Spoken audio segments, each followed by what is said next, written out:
and good morning. Well done in making it here early on a Monday morning.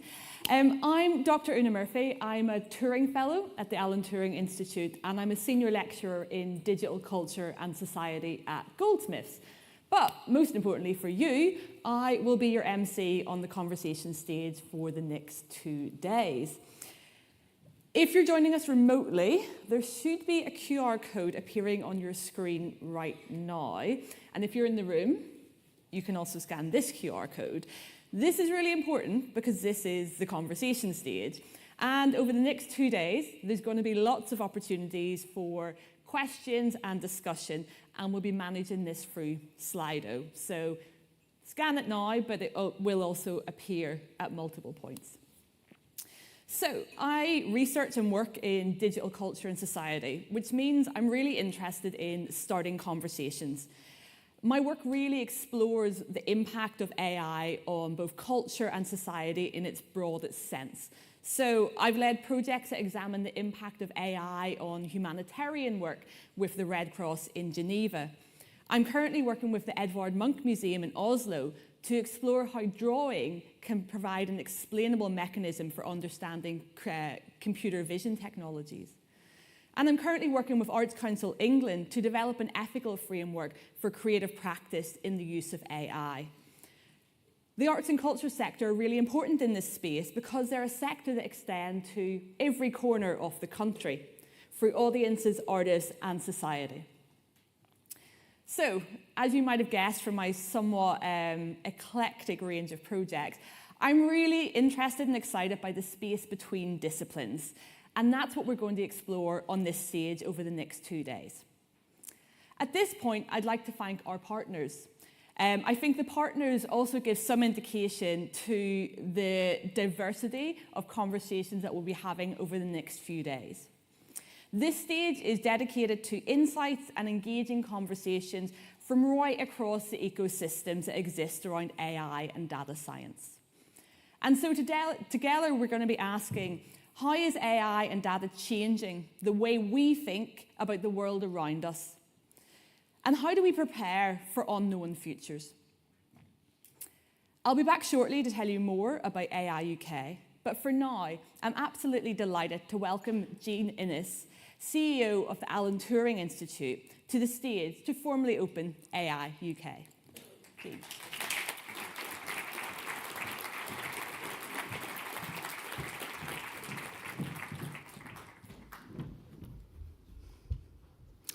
Good morning and welcome to AI UK. I'm delighted to see people still joining us, so come on in. I'm Jean Innes, I'm the CEO of the Alan Turing Institute, and I'm delighted that you can join us, both in person and online, for this gathering of pioneering AI and data science. We are experiencing an extraordinary pace of innovation, with recent breakthroughs in reasoning on device, diffusion models opening up faster and lower cost large language models, and robots learning sophisticated tasks at dramatically increased speeds. But let's take a step back. We are living in a new age, the age of algorithms, and anybody coming to AI UK understands that they are all around us. And history teaches us that when a technological revolution shakes the economy and generates huge potential, opportunities and risks, a disruptive and difficult process of learning and adaptation must take place over decades to realise the full potential of the new technology. We are at an early stage of this process. And the choices we make now will define our social and economic prosperity for years to come. At the AI Summit in Paris about a month ago, I reflected on the position of the UK, and I see a unique combination of strengths. World-leading researchers and universities, world-leading AI startups and scale-ups, and innovative large companies, Europe's leading venture capital market, and a global financial centre. A track record of leading innovation in both computer hardware and software. A strong civil society tradition and organisations, in order to use these technologies, make sure we use them in the right way. a history of thoughtful and proportionate regulation of emerging technologies, an international outlook, an enthusiasm for collaboration, a supportive government on the front foot. And our citizens are embracing these technologies. We have one of the highest rates of adoption for e-commerce globally. Realising the UK's AI potential will require a sustained and collective effort nationally and internationally. And that's why coming together as an AI and data science community really matters, to learn and debate and to generate new ideas and new collaborations to shape our AI future. And as the National Institute for AI and Data Science, the Alan Turing Institute is playing our part. Our purpose is to achieve change for the public good through pioneering AI and data science, and by bringing together different parts of the ecosystem, as we're doing today and tomorrow. Over the next 2 days, we'll hear from a wide range of experts, and we'll see ideas come to life with demonstrations and debates and workshops. And they range from developing an immune system for our critical national infrastructure, to revolutionising medical diagnosis, to protecting communities and businesses from the impact of climate change. I'd also like to thank you for coming and bringing your perspectives. I hope you come away from AI UK with at least one brilliant new idea to follow up, and at least one really exciting conversation to continue. Because together, if we get this right, putting AI to work responsibly and ambitiously, we will see the rewards over decades to come.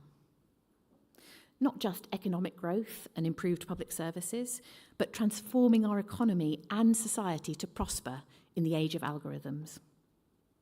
And the UK has the capability not just to contribute, but to lead the way. I would like to thank all the speakers and demonstrators taking part over those 2 days, as well as our AI UK partners who have made the event possible, and the EPSRC, the Laboratory for AI Security Research, Bridge AI, Harmony, Physics X, Prolific, and the Department for Science, Innovation and Technology. And it's now my very great pleasure to introduce the Parliamentary Under-Secretary of State for AI and Digital Government, Ferial Clark, to give our keynote address.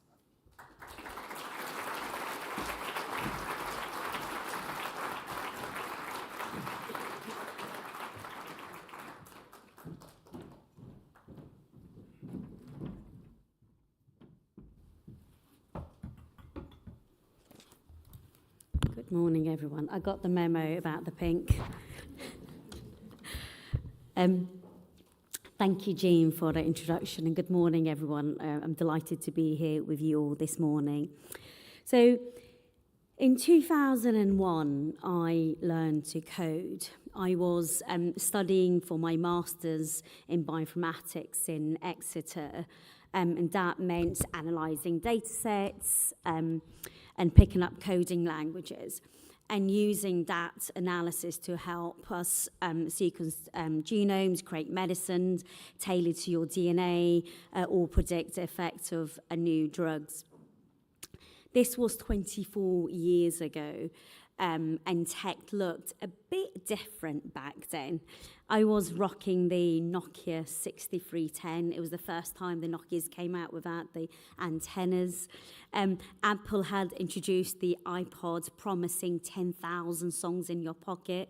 And if you were anything like me, you were using it to listen to U2 rather, or Faithless. And Steven Spielberg released AI, artificial intelligence, a futuristic fantasy about a humanoid robot trying to be a real boy. I watched a clip of her this morning. It's really sad. And in a computer lab in Devon, for this stressed out master's student, the reality of coding was an absolute nightmare. Anytime something went wrong, you'd have to scour line upon line of code trying to find your mistakes, the misplaced curly brackets in binary haystack.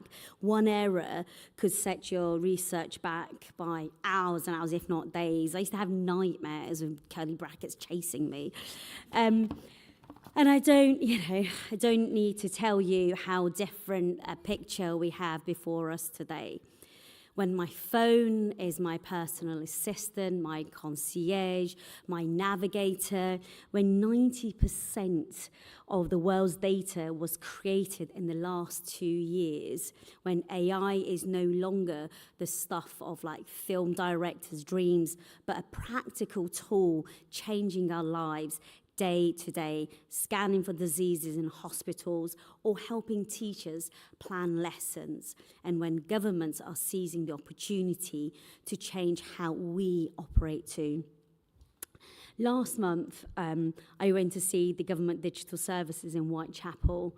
They're using AI and other emerging tech to make interacting with state as easy as banking on the go or online shopping.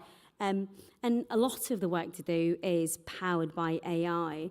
And when I watched the team at work, it was amazing. They're using AI to develop like code, and then they can amend a little bit. But I saw how every time there was a tiny mistake in the code, it will flash up in colours on the screen.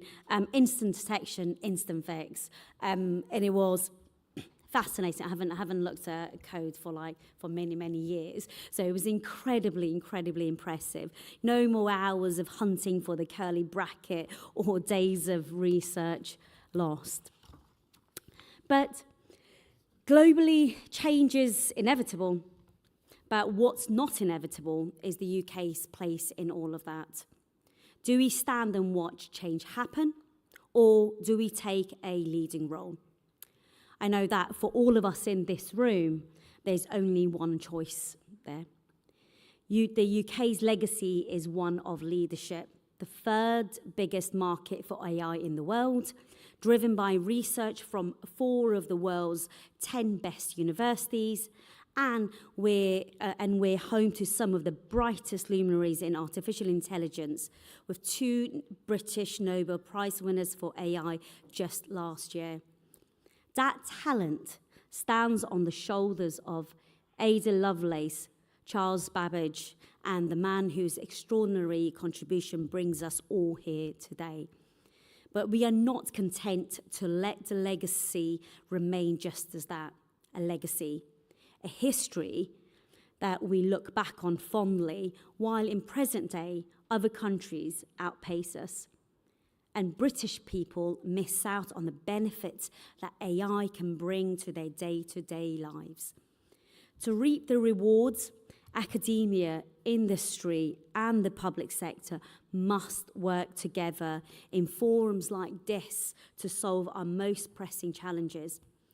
And the government must give you the tools to make that change possible. That's why in January, the Prime Minister launched the AI Opportunities Action Plan. It sets out how we'll unlock the economic growth that AI promises, up to £47 billion every year for the next decade. We'll give firms and researchers access to the power and information you need to get your ideas off the ground, with 20 times more computing power by 2030. Early access to the AI research resource for academics and SMEs is now live, and as we open up our supercomputers, Dawn and Isambard. We'll unlock the public data sets you need to make new discoveries. And we'll also plug the skills gap by building up skills at school and nurturing research talent, both homegrown and attracted from overseas.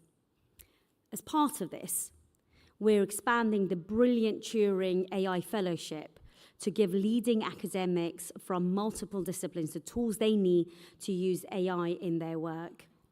And we'll keep supporting collaboration between academia, public sector, and industry to drive progress at the cutting edge. Now, I started by looking back to a time when text had character limits and coding mistakes caused me sleepless nights. It feels right to end by looking forward. If we get this right, if academia and public and private sector all play their roles we do best. What could the future look like? Here's what we could say about this country. Like most new technologies before it, AI has created a raft of new and exciting jobs, adding more jobs than it replaces. Our children's children are doing jobs we don't even know the names for yet. No longer weighed down by admin, businesses are infinitely more productive. People can focus on the parts of their jobs that impact the bottom line, but also genuinely bring them joy. The strain on our health service has eased as AI saves us months on each new drug discovery, and earlier diagnosis gives patients back years with their families. And with access to the world's knowledge at ordinary people's fingertips, life in the UK becomes more equal. We know this future doesn't just happen if we press play and let time pass. It needs a supply of power and talent, careful handling on safety and ethics, and a deliberate effort to make AI work for all in this country, not just the lucky few. Progress is only possible with partnership. So, thank you to the Alan Turing Institute for bringing us together and for having me today. I hope the UK's community continues to tell the government what you need to work with us to make our AI future as storied as our past has been. This is a chapter we can only write together. Thank you.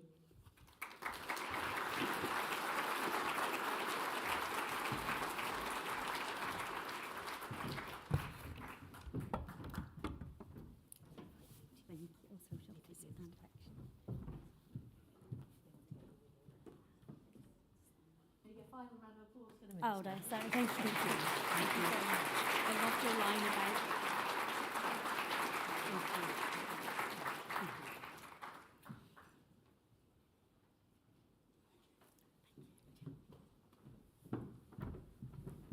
Now I leave.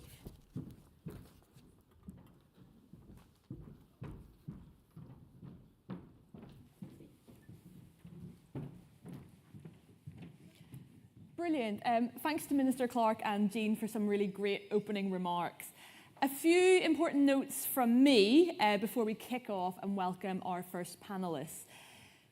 We have two stages in the building. This is the conversation stage. We also have the research stage. We also have workshops running throughout the next 2 days, and of course we have the expo. So as much as we're delighted to see you here at the conversation stage, I'm also told I have to ask you to leave and move at different points during the day. So please do go and visit the research stage, go and visit the expo. If you've already signed up to a workshop, please make sure you are at the workshop before it starts. Workshops are taking place on the second floor. If you have not yet signed up to a workshop, there are walk-in spots available. So you can see the workshops on the AI UK website, or you can pop along to the second floor. There's a specific mention that I need to tell you not to forget about the expo on floor 1. I'm not sure what's on floor 1, but apparently you shouldn't forget about it, so let's go and see what's on floor 1. Seats are always first come, first served, so no fighting with people for seats. There are plenty of seats and plenty of stages. Most of the sessions are being live streamed and recorded, so you can watch them afterwards. If you're using social media, please use the hashtag #AIUK. If you need any help or you have any questions, look for the people in the purple tops, one of which is waving over here. When I asked what colour the tops were, I was told they were Barney purple, a reference to people of a certain age in the room. Okay, so quick show of hands. Can I ask who has been to AI UK before? Okay, hands down. Show of hands if this is your first time at AI UK. Okay, great. So, first timers, could you keep your hands up for one more minute? Excellent. Okay, so as you will become accustomed to, between sessions we will have a 15-minute break. That gives you time to move around the building if you're moving elsewhere.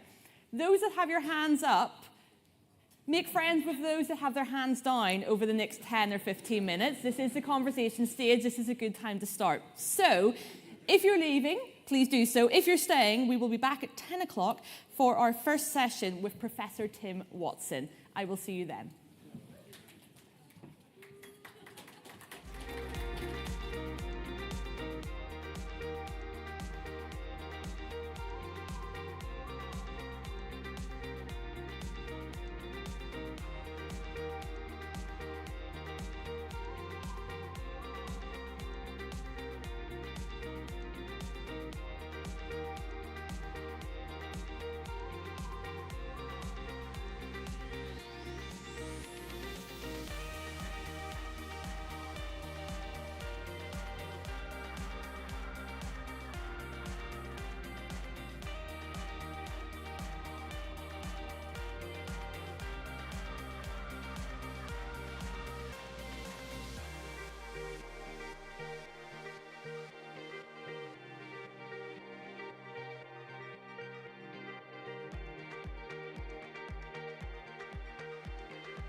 welcome back, everyone. I hope you had the chance to speak to someone new in the coffee break.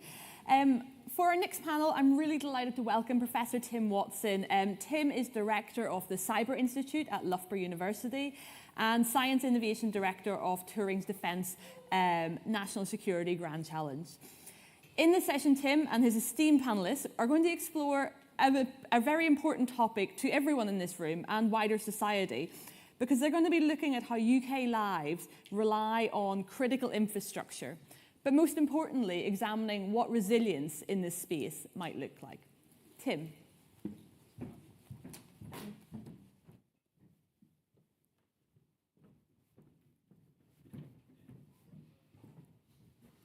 That's great.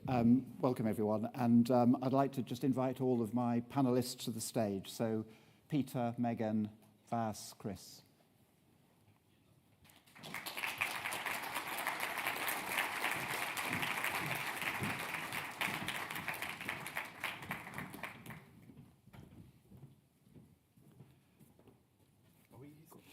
Yeah, you're on the sofa. Okay, so I'm going to start by asking everyone to introduce themselves, and then we'll have some opening thoughts. So Vas, you're furthest away from me. All right.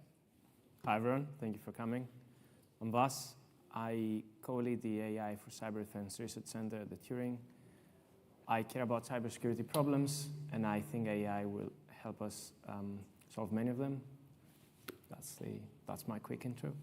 That's great. Thanks. Megan. Good morning. I'm Megan O'Neill. I have 20 years of experience as a systems engineer, and my focus is on designing and the full life cycle around maintaining complex systems. And in particular, my research focus is interest on how we're using AI in the engineering process, as well as designing for systems that are incorporating AI and increasing in interdependencies. Hi everyone, my name is Peter. I am Deputy CTO at the National Cybersecurity Centre here in the UK. I've done a bunch of our organisation's strategy work around AI. Yeah, hi, morning everyone. Chris Hicks, co-lead the AI for Cyber Defence Research Centre at the Turing. That's great. And I'm Tim Watson. I'm the Director of Defence and Security at Turing. I'm also enjoying how the panellists have managed to get as far away from the chair as possible. That's probably no bad thing. I think we'll start. So the session is to talk about the mission we have in defence and national security at the Alan Turing Institute. And we're looking at, can we autonomously defend critical infrastructure from cyber attacks? We're phrasing that as, can we create an immune system for critical infrastructure?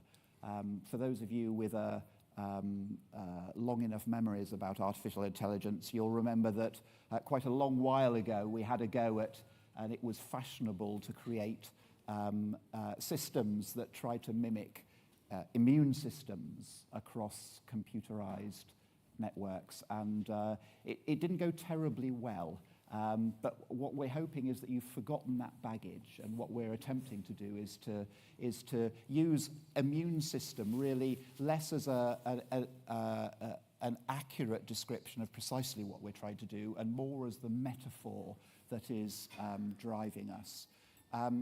But it's important for us to start by understanding why it is that we're interested in autonomous defense, why it is that we're interested in critical infrastructure. So I'm going to turn to Peter for some initial thoughts from the National Cybersecurity Centre perspective, and from his own perspective as well, if he fancies discussing that, on why critical infrastructure and AI and why the NCSC is so interested. So Peter. Okay, thanks very much. In terms of the risk to CNI sectors, I'm afraid it's part of my job to be a bit of the harbinger of doom. But we face real and enduring threats from hostile state and cyber criminals to our CNI.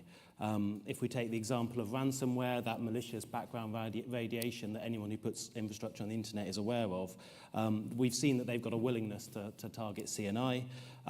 If anyone is aware of Volt Typhoon, that shows that the Chinese state is prepared to target CNI and to hold it at risk. If you take the example of Russian state actors, we've seen them increasingly recklessly using hacktivists who have similar ideologies to themselves to target and seek to disrupt CNI. So it's a complicated and difficult landscape that we're facing in terms of the cyber threat to the UK. That's only a very brief overview. I haven't got time to do the full spiel of the cyber threat that we face. And so I'd encourage you all to have a look at our annual review from 2024. It came out just before Christmas, and it really goes into the detail of the cyber threat that we see the UK facing, and really would recommend it to you. The point of that cyber threat is that the NCSC is seeing a widening gap between what is a complicated and complex threat landscape and our collective defensive capabilities in the UK. And we're saying that is likely to become more pronounced, unfortunately.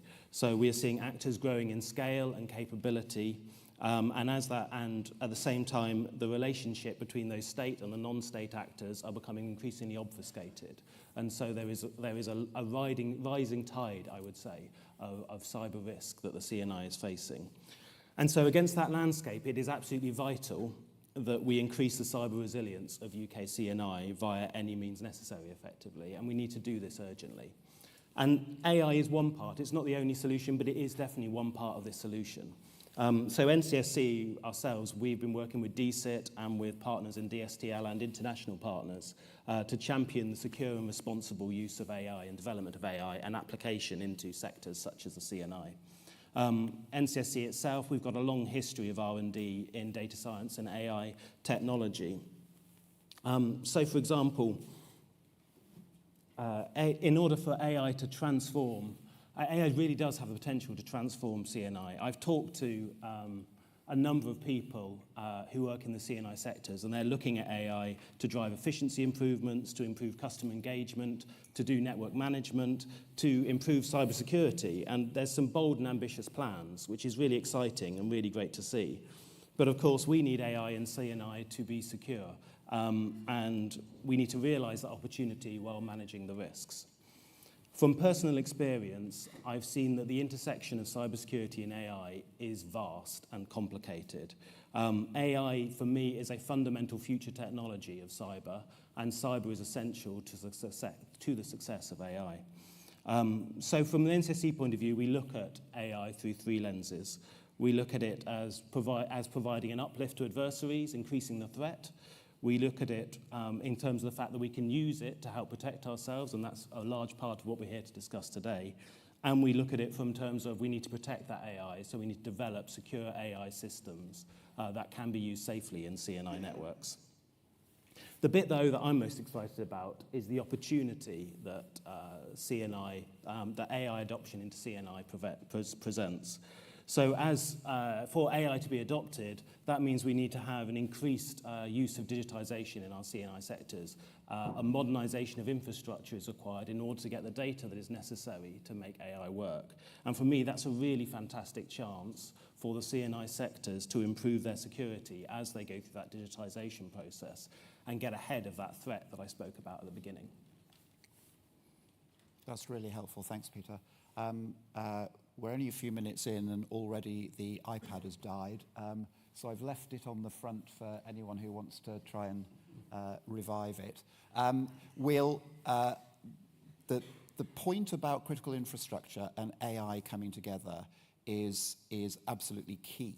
I'm going to come to Vaz in a bit to ask why AI, why we're doing this with AI. Why don't we protect critical infrastructure just using good old-fashioned programming and cybersecurity practices, because we've been doing it for quite a while. But I was going to come to Chris first and ask why it is that at the Alan Turing Institute we're interested in critical infrastructure. Why are we trying to protect critical infrastructure rather than to do all of those enterprise systems that seem to be far more prevalent than the core systems on which the foundation of our society relies. So your thoughts, Chris. And also, I guess, why are we attempting to do this? Why isn't the commercial company at the forefront of doing this? Okay, sure, thanks, Tim. So I think at a sort of very high level, one reason is that it's really well aligned with our Defence National Security Grand Challenge. So it's to protect the UK, its people, and the places they inhabit. I think Peter talked a lot about the sort of technical reasons why CNI needs enhanced resilience and cybersecurity, but there's also the sort of obvious thing, right, that all of our lives depend on it increasingly for access to essential services. So we're talking about things like water, energy, supply chains, access to food, banking, right? The fabric that we rely on kind of crumbles if this stuff doesn't work. Then there's a military framework that's sometimes used to prioritize which assets to defend that I think is worth just touching on. And it looks at the criticality, the vulnerability, the reconstitutability, which is, how fast can we bring it back up if it goes down, and the threat. And again, I think Peter's answer touched really nicely on how the threats that we face are certainly changing quite rapidly, in part owing to AI. And the vulnerability has changed significantly in CNI as increasingly it's been digitalized and connected. There is more that I want to say. I'm just... Okay. Why? Well, does anybody else want to chime in on that? I would say that the sectors, like the cyber sector, one of the things that it is likely to do is invest more and more in the security where it can get the biggest return on investment. And that doesn't mean that CNI will be the priority of the cyber sectors. I think that is one thing. And I'm sure there will be excellent commercial work done to support CNI in due course, but I suspect at the moment a lot of companies that do cyber and AI are focusing on the largest markets, which will be the enterprise market. And so that for me is one of the reasons why we need to be investing, because from a national security point of view, where I care most, which is the CNI sectors, that's where we need to be seeing that investment as well. And so seeing places like the Alan Turing Institute and other institutes looking at this area is really important to us. Right, so it's less, and I could see that was the point that Chris wanted to make. So it's less about a market failure, it's more about a lack of market attractiveness for commercial companies, that if you've got one big, very homogenous market, but then you look at critical infrastructure and it's full of legacy systems, there's lots of fragmentation and a whole wealth of different protocols and things. It's very difficult to see how you can develop one offering as a commercial company that's then going to be able to spread widely. The other thing, I guess, is there's the regulation, which means that it's quite a high barrier to get in, and it's a high consequence sector as well. So working within critical infrastructure, if you get it wrong, really bad things happen. So for all those, Megan. And I think adding to that too is there's a really important value that's brought by having a trusted entity that can be sort of an impartial player outside of purely I do think there's an aspect of market failure that is part of it, but also that there's a different role to be played than purely a commercial one. And that can come into place in governance and regulatory, but it's also just having that longer term vision. And I think that is a very necessary role to play. Yeah. And I think we shouldn't ignore this is a hard research problem, right? So actually, solving cybersecurity of an OT system, doing analysis, AI analysis to understand how that system works. These are hard things to work out. If I was doing a startup tomorrow, that is not the thing that I would go after because there is a decent chance you won't succeed, right? And so that means that it does need research institutes to get involved in this. Yeah, so the whole IT infrastructure of enterprise computing, networks, Windows computers predominantly, that should have been a solved problem. We've been doing that for quite a long while. It's still work in progress, but that operational technology, the stuff that isn't so much giving you a word processor and a spreadsheet, but controlling the input from sensors and the output to actuators that are making pumps move and water move around and making sure that we've got water coming out from our taps that isn't poisoned, and electricity, those sorts of things. That's the real challenge, to be able to get commercial companies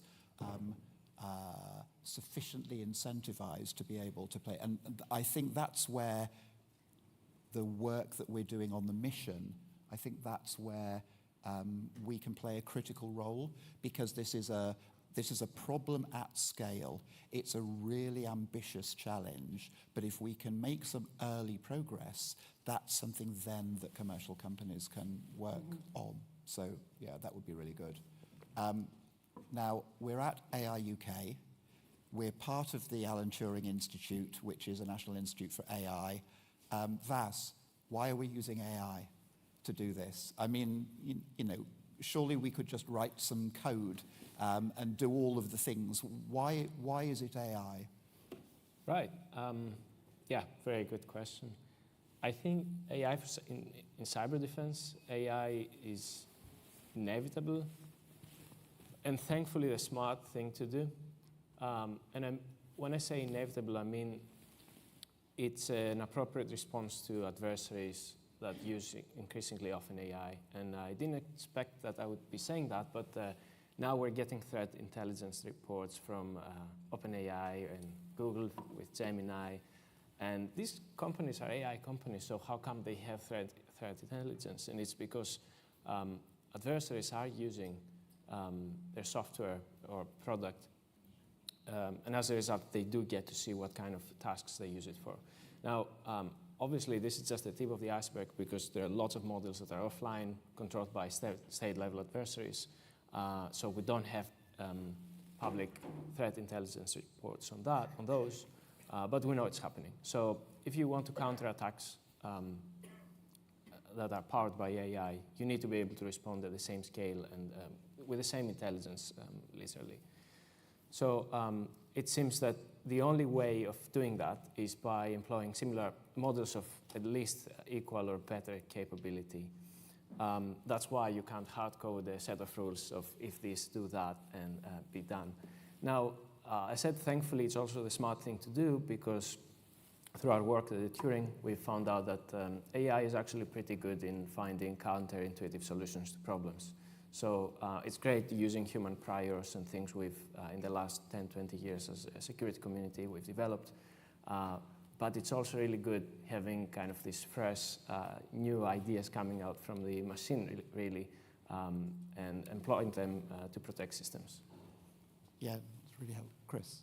Yeah, so I think that's a really good answer. I think I just wanted to also look a little bit at the economic incentives, which I think we talked about, and paint a bit of a picture, if I can, which is that we are increasingly seeing attackers using AI. It's what Vas is talking about. And at the same time, when you look at incident reports for a lot of breaches, including ones that result in massive economic losses, the techniques that are used are often almost disappointing, right? Like it's a poor use of password spraying, password reuse, lack of multi-factor authentication, and so what's gone on there, or part of what's gone on there, is that the risks haven't been judged sufficiently by the organisation, and so they've not made the financial decision to invest sufficiently in cybersecurity. And so I think there's a lag there, right? And that's often why as defenders we're on the back foot, because the threats change, the risks change, they're not recalculated, we're not spending enough on cybersecurity, we get a breach, now we have to pay the massive worst case cost, and we've not invested enough to prevent that. AI, of course, is all about scale and speed and reducing costs. And so I think there's a really good economic case for if we're already not spending enough money to sufficiently defend critical infrastructure, then AI is well indicated just on an economic basis. Yeah, no, that's really helpful. Right, Megan, I'm going to ask you a question now. So we've been talking a lot about technology, about critical infrastructure technology, about technologies such as applying AI to be able to counter a technological attack, a cyber attack. on critical infrastructure. So is this purely a technical solution that we need, or are we dealing with a socio-technical environment that needs to consider humans as much as it considers what the right sort of tech is to throw at this? Yeah, absolutely. I think it's fundamentally, I believe there's an important aspect of that of course it is cyber physical and there's humans, right? The wetware that always makes things a bit more challenging. It would be so easy if all we had to worry about was the maths and the physics. But I think that is actually the case at all engineering. It's naive to think that somehow any engineered system it does not need to be considering the human element to that. I think there's always a socio-technical element, but in this case, I think it also gets even increasingly more challenged because it's what some might refer to as a brownfield system of systems. There is no one single designer or user entity that's overseeing it, and as sort of expressed, that it's a kind of a frustration, right? You can come up with the best, cleverest solution as far as defense, but then you have people reusing their password or writing their password down. So there's an element of that you can't disconnect the two. That's inherently connected. And it's also not just about designing something as a bolt-on. There's no silver bullet, I'm just going to add a system on at the end and sprinkle that sort of fairy dust, if you will, that somehow solves it. There's a long-term aspect, and it's I think, a diverse question. We have to think about, are there aspects we need to redesign? Do we need to think about how we're investing in the maintenance? And also setting expectations, because I do think that all of these aspects come with a trade-off. Are we going to trade off other abilities? Is there a performance? Is there reliability? These are trade-offs that we have to kind of, I think, contend with, and we have an expectation with our infrastructure about reaching a certain level of safety, as an example. And a lot of times that has come through controlling our pace of change. And so I think we need to have a little bit of reality. I think this is an inevitable thing that we have to be thinking about. We also have to be thinking about how we design something that is defendable and not just trying to add on additional approaches. So I think it's a yes and, but we really do need to be mindful of there is no, I think, simple solution. And you certainly have to think about how people are using technology and maintaining it in the whole in-service design. Yeah, no, that's really, really helpful. You said something really interesting about, okay, so we can't have add-on, and we need to design in the defenses that we're going to do. There's also the detection aspect. So one of the approaches that we've lovingly tried to defend systems is what could be categorized as the harden and hope. So you find out all of the bits that you care about. Nobody ever knows what those are, but somebody goes out with a spreadsheet and tries to identify across the organization what all of the things are that you care about. Then you list all of the bad things that can happen. You can never list all the bad things, but that's what you do, and then you red, amber, green them, and you put in risk mitigations. And you tend to do this once a year, and then forget about it for 12 months or so. And then after you've done all of that and you've put your risk treatments in and you're accepting the residual risk, you then sort of, well, somebody occasionally might look at a log or something like that, but there's a different way of doing it. There's a way that when it takes your budget that you're going to spend on this, doesn't spend it all on the hardening bit, on the defense, on the trying to make it a really hostile environment in terms of the security controls we put in place, but instead tries to surface any activity. So what you get is almost anything that somebody with bad intent has on your system will be detected by you. And so you're doing threat hunting, and you've prepared the ground to make it hard not to leave a trace as attackers are going about their business. This defend versus detect, how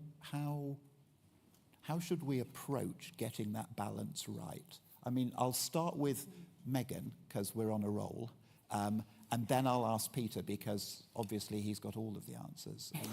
And then we'll ask Chris and Vaz how they're going to approach this. So I'll start it, and then I'll Okay. let them add on.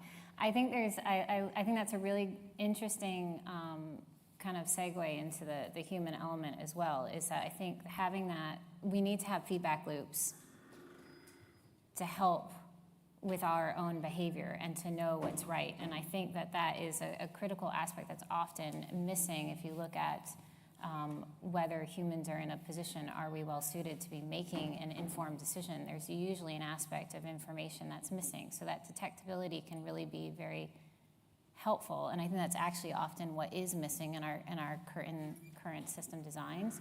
So that's a critical element to recognize, and also to think about where are the aspects where humans are just naturally not going to be as, simply as good at. So depending on your background, the term I would use would be dynamic feedback. Humans really struggle when we don't have information that is, the feedback is either separated in time or space. We just fundamentally aren't really well equipped to make informed decisions. And so that's an area where there's a really important augmentation that can be added through AI. And I think if we think about that aspect rather than simply sort of an efficiency of how do we automate things, that's where I think we can actually improve things for the better. I'll let you add on. Well, so I don't think it's realistic that we will see CNI operators letting, blue team bots loose on their network to change things, right? And so I think the first thing that we really need are these digital twins, a duplicate network that you can start understanding and reasoning with. And so almost the first AI I want is one that helps me build a digital twin of a large and complicated CNI network with a lot of legacy systems, right? That for its in the first step, right, is actually a really complicated thing to do, and I think AI has a role there. Once you've built that digital twin, then the thing that's exciting me second actually is then gaining insight. So in the cybersecurity sector, we struggle to have real science behind a lot of what we do. A lot of it is learned experience as to this works and this doesn't. Once we start having digital replicas of existing networks and applying different techniques, we start to find out, okay, actually these security controls actually work. These we can always bypass. There's no point in having them. Let's turn them off and let's find the security controls that are actually effective. And so I think, in order to get to a point where we actually have, really robust and resilient as we need CNI networks, we need to be able to reason about those networks in a way we just can't today and gain that insight and then make the changes to the network. So I think for me, it's defense first. We've got to get the defense of the network right before we go threat hunting and focusing on all the detect and what feels very shiny and quite good gameplay stuff. That all sounds, it's all sort of movie stuff where, we're hunting the bot in the network, we're hunting the bad actor in the network. That needs to happen. It's really important stuff too. But I think for me, it's about defense first. Right. No, that's really helpful. So, Vas, Peter says, don't develop blue team bots and let them loose on the network. That's what we're doing, isn't it? I hope so. Yeah, it's true. Also, what's true, I agree with Peter in that the CNI community is very conservative for good reasons. So, what are we doing? There is something I wanted to add in addition to the twinning aspect and building simulations of systems. I think there is an opportunity in small and medium enterprises, not necessarily related to CNI, but related to cybersecurity, in that, as Tim said earlier, many of those organizations, they don't have enough budget to employ a security officer or a security expert. So what do we do there? They're having maybe a security checkup once a year. Can we do any better? And I think there is an opportunity that would probably be a good trial ground before we move on to CNI, where you have perhaps an agent that doesn't do active response to attacks, but what it rather does is it evaluates the security posture of the organization more than once a year, which you mentioned. So I think this would be a kind of a turning point in which we will prove that essentially, those agents can be useful for security, and then maybe convince the CNI community that, we can try on really high value and criticality systems. No, that's brilliant. So we're just about at the point where we're going to start accepting questions from the audience. Start getting your questions ready, and I think we're going to have roving mics go round so that we can ask. And just for the people, so the iPad has also died as well. So if we want online people, that's excellent. I'll keep doing that. Thank you. Right, but while we're waiting for the microphones to be ready and to go around, just one quick question to Chris.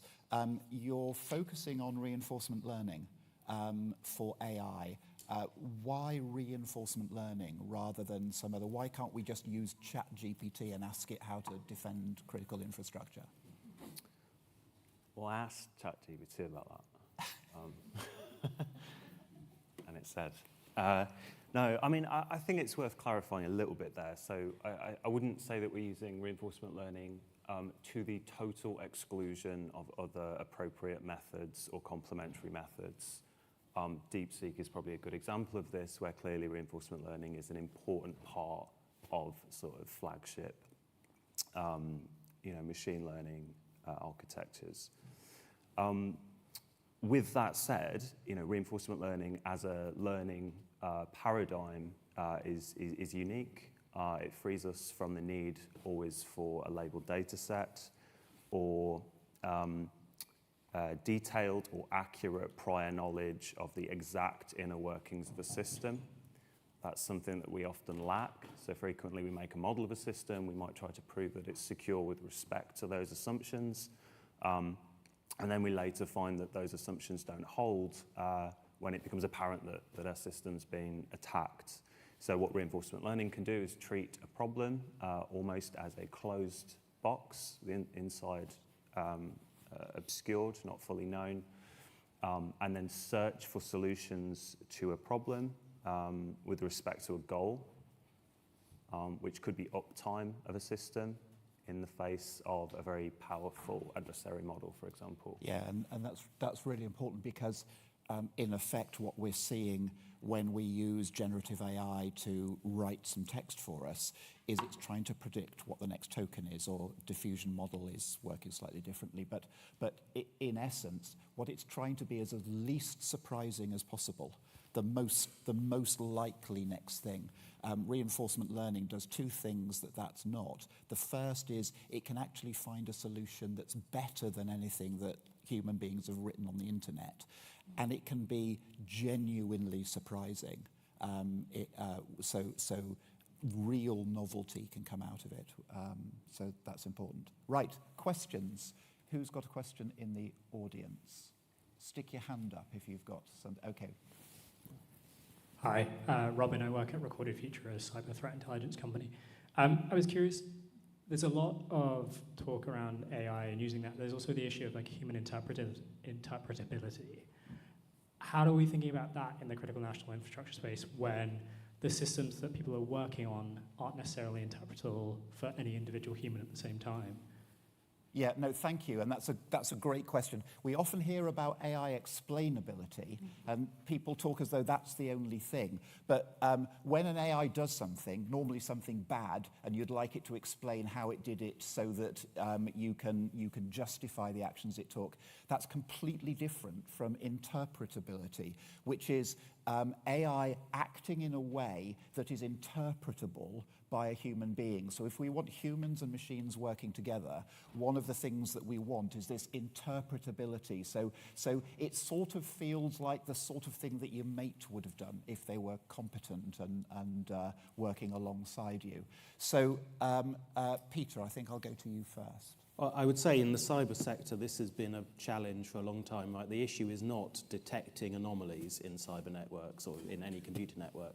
It's filtering those anomalies and working out, okay, of all of those, which of those should I interpret as actually being malicious and which shouldn't? So this is a really fundamental problem. I don't have, this is something that AI needs to get after. It is, the hope that we'll be able to get much better understanding. The way you get it is by building models which understand how networks should operate, and that's something that I don't think we've been capable of doing, especially for complicated networks in the past. And so getting after that, getting interpretation of the network as it should run is really useful.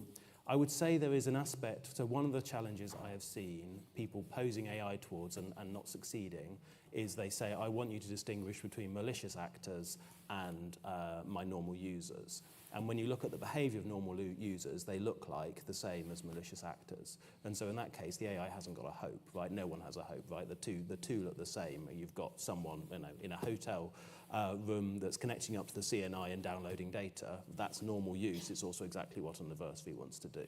And so there is an aspect here of being able to distinguish and be able to do that interpretability, but actually ensure that interpretability is going to be useful and gives it a reasonable chance. And that means changing the environment sometimes as to how these networks operate. And so I think I'll put that out as an interesting challenge around this point. No, it's really helpful. And Megan, is this interpretability of the network, is that part of your dynamic feedback, the key element to be able to allow humans and machines at scale to be able to defend these things accurately? Yes, I think so. And I think it's also, there's a fundamental design question in that, and a bit of a, you could say sort of how you're going to architect it as well. But I think at some fundamental level, we also have to broaden our thinking that humans are not fully explainable and interpretable either, right? You can ask your colleague why they made a certain decision, and they may give you an answer. Whether that's actually an informed one or a correct one is a question. So I think these are not, I don't think that it means that there's no way to use it, but I think you're asking a really important question, which is that it does need to fit within a broader context and be usable, and that is one critical aspect of it. Okay, no, that's really helpful. Right, time for another question, I think. Okay, we've got one at the front. Lenny. Hello, Lenny McCoy. I'm work in the defence aerospace industry. I'm also a PhD student researching this sector. And we've spoken an awful lot about moving times, and technology, I think, is changing our definition of CNI to encompass the socio-technical, but also the digital dimension. We classically have looked at from an IT/OT perspective, but you mentioned earlier on digital twinning. How do we protect the underlying technology and also access to that technology to ensure that we are changing our definition of CNI to encompass those digital dimensions, if you like, so that we don't have an escalation of threat increasing out of control, so to speak? Yeah, no, great question. And so not only do we have an attack surface across critical infrastructure, and we're about to put AI all over it, which will increase the attack surface, but we're also creating digital twins of everything. So instead of one of everything, now we've got two slightly different things. And actually, it's as devastating in many cases to attack the digital twin, certainly in the near future, as it would be to attack the thing itself. So what are we doing about that? Peter, I think I'm looking at you. I shouldn't keep doing that. I'm going to go to Chris and Vaz afterwards. So, yeah, it's a really good question. How do we get after... So one of the things that the annual review said, which I plugged earlier, is that we haven't got the market incentives right in cybersecurity. So if you invest heavily in ensuring that you build a really secure product, a product that delivers on its cybersecurity need, the cybersecurity need of its customers, it's really hard to get a return on that investment today. And if you're a CISO, CIO who is looking at a range of AI products or cyber products, trying to determine, or any product actually, and trying to determine, okay, what's my cyber risk here? It's really, really challenging. And so we need to change that. We need to create the incentives that enable people to get value back when they invest in cyber, and also to create consequences if people aren't putting the right level of cyber investment. So this is really a socio-technical answer, right? There isn't a technical solution to this problem. We know how to create secure systems. This is about ensuring that people are incentivized to do so. Okay, no, that's really helpful. I'm going to go to another question because we've got lots of questions and I want to make sure that we get quite a few. This is the most popular one. How are we preparing for the risk of defending the UK against bad actors using physical AI-driven drones and attack robots? Or is that a different department? Well, the first thing that I would say is that the minute that it's some other department's problem, we're in a lot of trouble because often you find that trying to defend by having a lot of silos that never talk to each other is a really bad approach. So I think it's everyone's problem if they're in the business of trying to protect critical infrastructure, to think about things like this. So AI-driven drones and things. One of the reasons that the Alan Turing Institute's Defence and Security Grand Challenge is going after this mission is in part because we have the world leaders in autonomously defending systems. And we talk about drones, and that would be a good opportunity, I think, for either Chris or Vaz, whoever wants to take it, to explain how you won the latest version of the Cage Challenge, which was exactly dealing with drones. And it was an issue where the drones had malware in them. So you were trying to create a stable network, but you were also trying to stop the drone network from being infected by some pre-positioned malware. So what I'm hoping is that this will go some way to answering this question of how are we dealing with AI-driven drones, because we've been working in that area at the moment.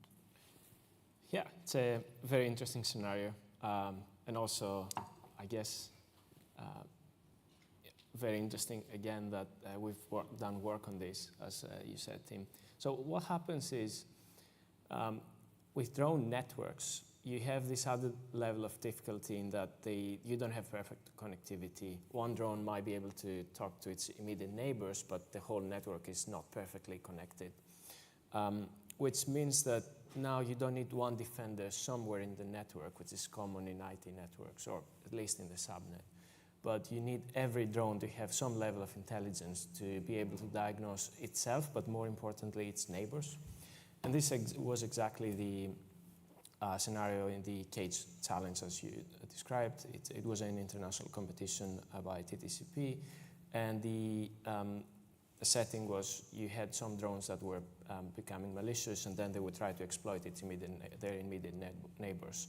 What we did is we developed agents that were lightweight enough to run on every individual drone and learn patterns of malicious behavior, and learn also autonomously in a pretty agnostic way what is the best remedy for this. So, for example, they developed strategies that would block the communication from suspicious drones until they can step in and investigate.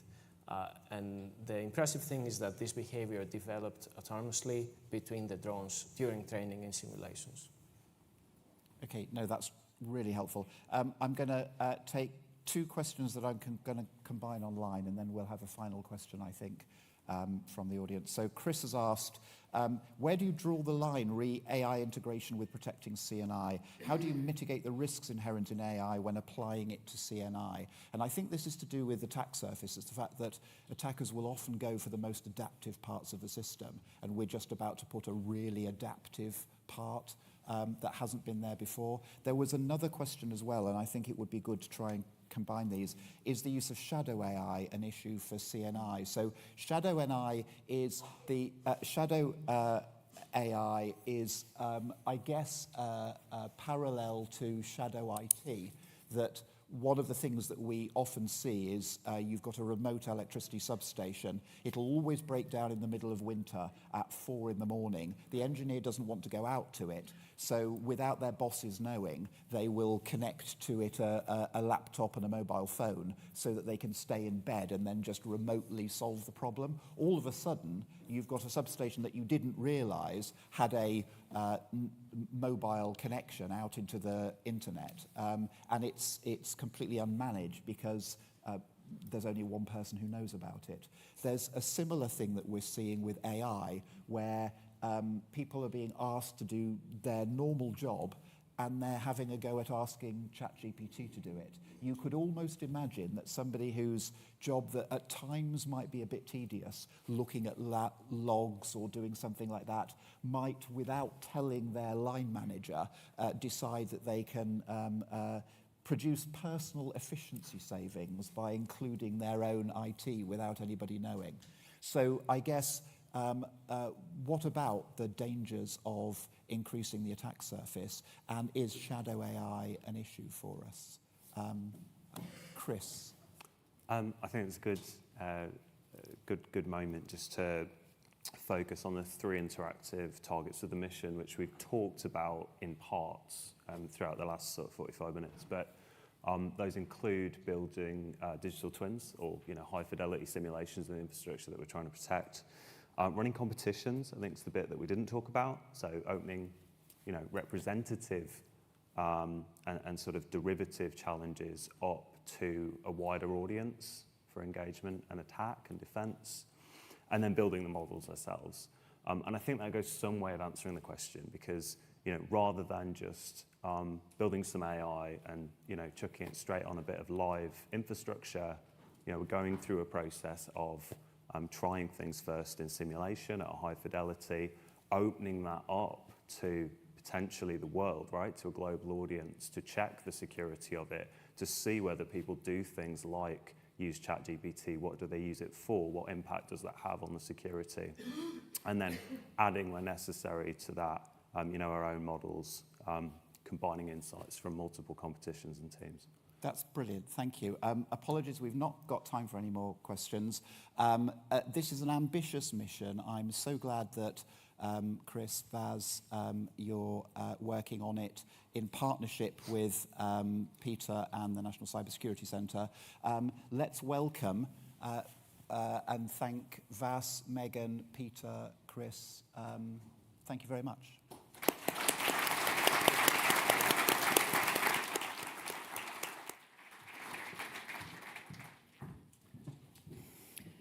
Brilliant. Thanks, Tim and panel, for a really great introduction. And we'll be seeing more from Tim at different points over the next few days.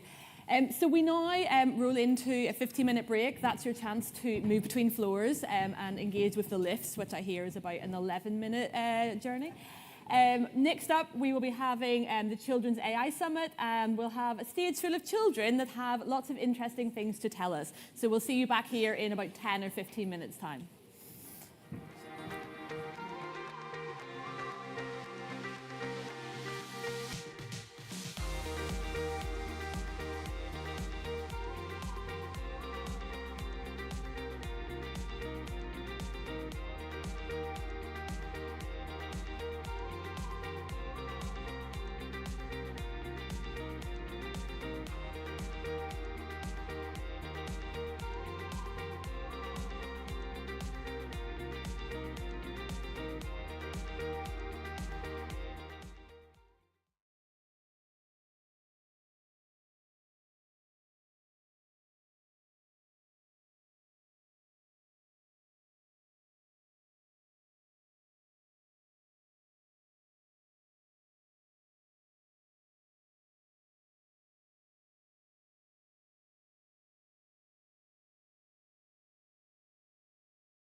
difficult for human operators to be able to get through all of that in a kind of efficient manner, to be able to understand what's going on and ensure that satellites and other objects that we put on orbit are operating safely.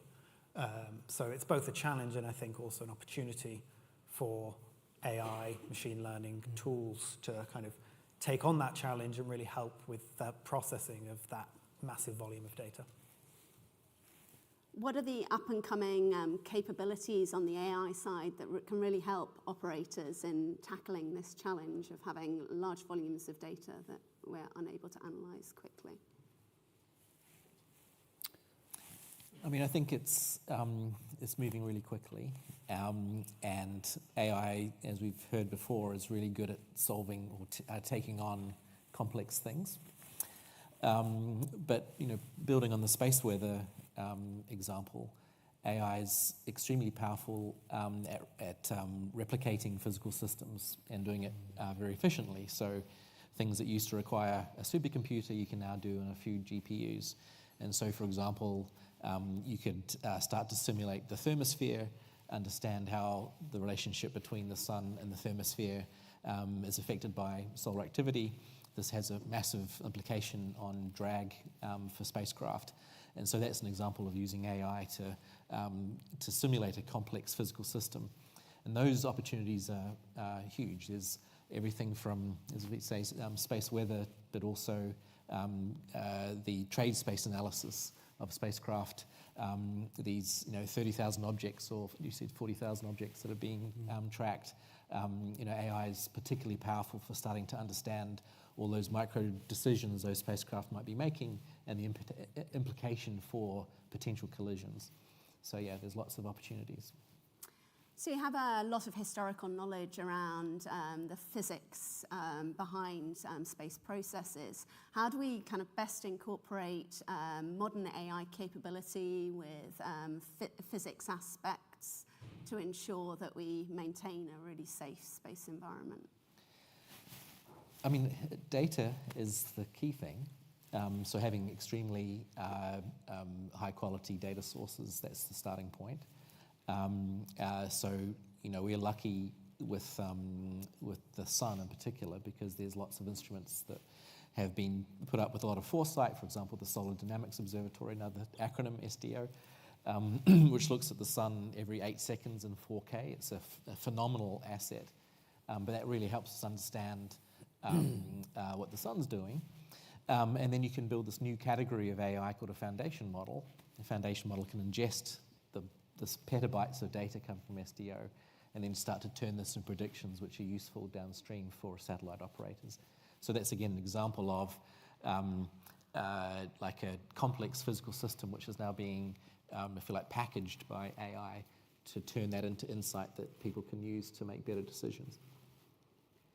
So that raises questions around data access, which can be a big challenge, ensuring that we develop algorithms that are reliable and trustworthy. Alex, do you want to kind of comment on where we see the major challenges and how the UK can help with that? So there's a big challenge in terms of both data, getting access to data and being able to share it effectively with people who want to do this fantastic work with developing models and tools, etc. So I think investment and development of that data infrastructure is vital in order to be able to meet these challenges. There's an ever-growing number of commercial space surveillance and tracking companies that are providing optical and radar data for objects in LEO and beyond. So the data is out there. We just need to be able to ingest it and actually make good use of it, which Sean might be able to comment a bit more about this, but there have been some investments on the kind of government side looking to develop that infrastructure. Yeah, no, you're absolutely right. And, just to your first point there, it's, from a sort of principal perspective, it's really important that you own your data, because then you can choose who it is that you want to share it with.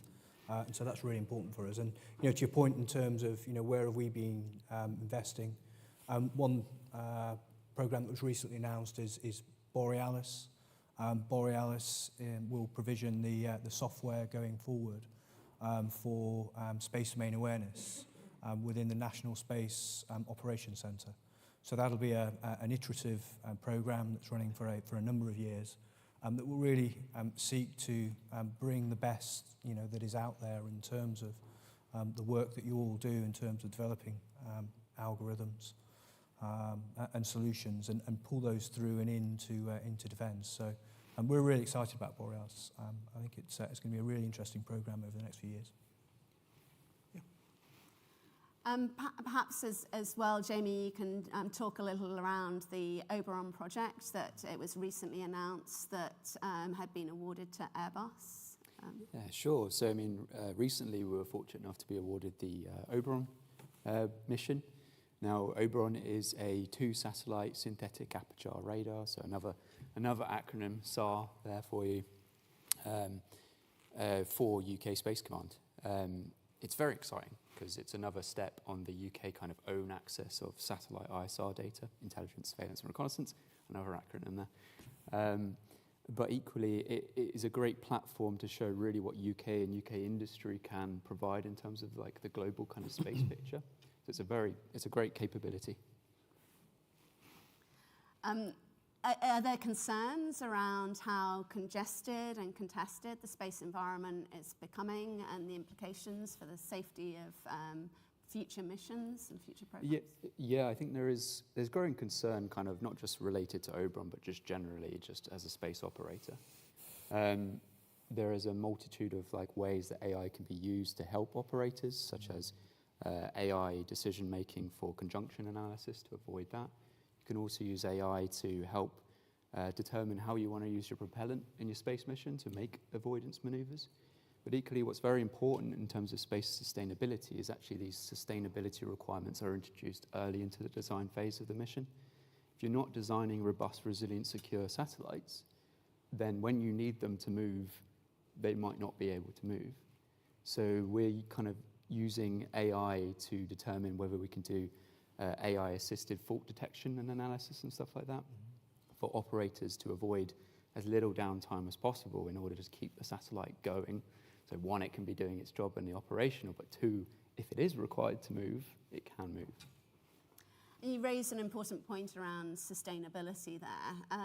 James, do you want to sort of come in on some of the challenges around sustainability within the space? Yeah, I mean, that was interesting because you sort of talked about two connected space sustainability problems. Should we just say SSA? But when you have a space weather event and you might not know exactly where your spacecraft is, and then, of course, you've got lots of extremely complicated trade space, and you need to make decisions on where to put that spacecraft and what decision to make. And I think we're heading towards a situation where there might be millions or billions of decisions that need to be made every hour, certainly every day or so. So how do we do that? And you can sort of see how sooner rather than later we need to put the intelligence on the spacecraft, because that spacecraft's going to need to say, well, listen, I've got this much fuel. This is my task at the moment. This is where I think I am. And then communicate to another spacecraft. And so that kind of bubble of uncertainty around each spacecraft can be negotiated very rapidly. And so this is all great opportunity, I think, and certainly something which potentially the UK is extremely well positioned to contribute to, because we're really good at that sort of stuff here. We're really good at clever small sat designs and the sort of infrastructure that might go inside those sorts of spacecraft. I guess the question I would have is how do we get the timing right? Because this is always the difficult thing. The talent is here, but the moment to actually invest in this so that the rest of the world can start to use these sorts of capabilities, this is the big question. Where do we think we should be investing our money most in that domain? Well, I think foundation models probably. Because these are tools that everybody can use. So we were chatting just before about if you have a system like Oberon, it's 2 SAR satellites, but there are more SAR satellites. And wouldn't it be great if you had all of those, all that data in one place from all the different providers. And if it was a foundation model, that means you could imagine that downstream applications could access that set of embeddings, and everyone benefits.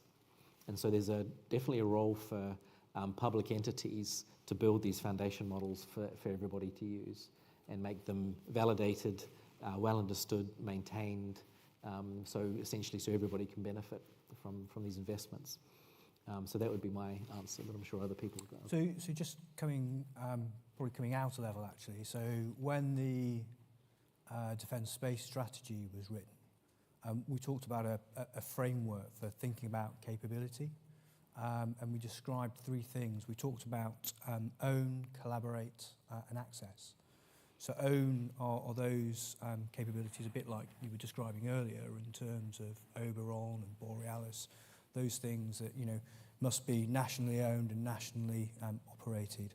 But then as you start to sort of move into collaboration, that can be largely collaboration with your allies and partners.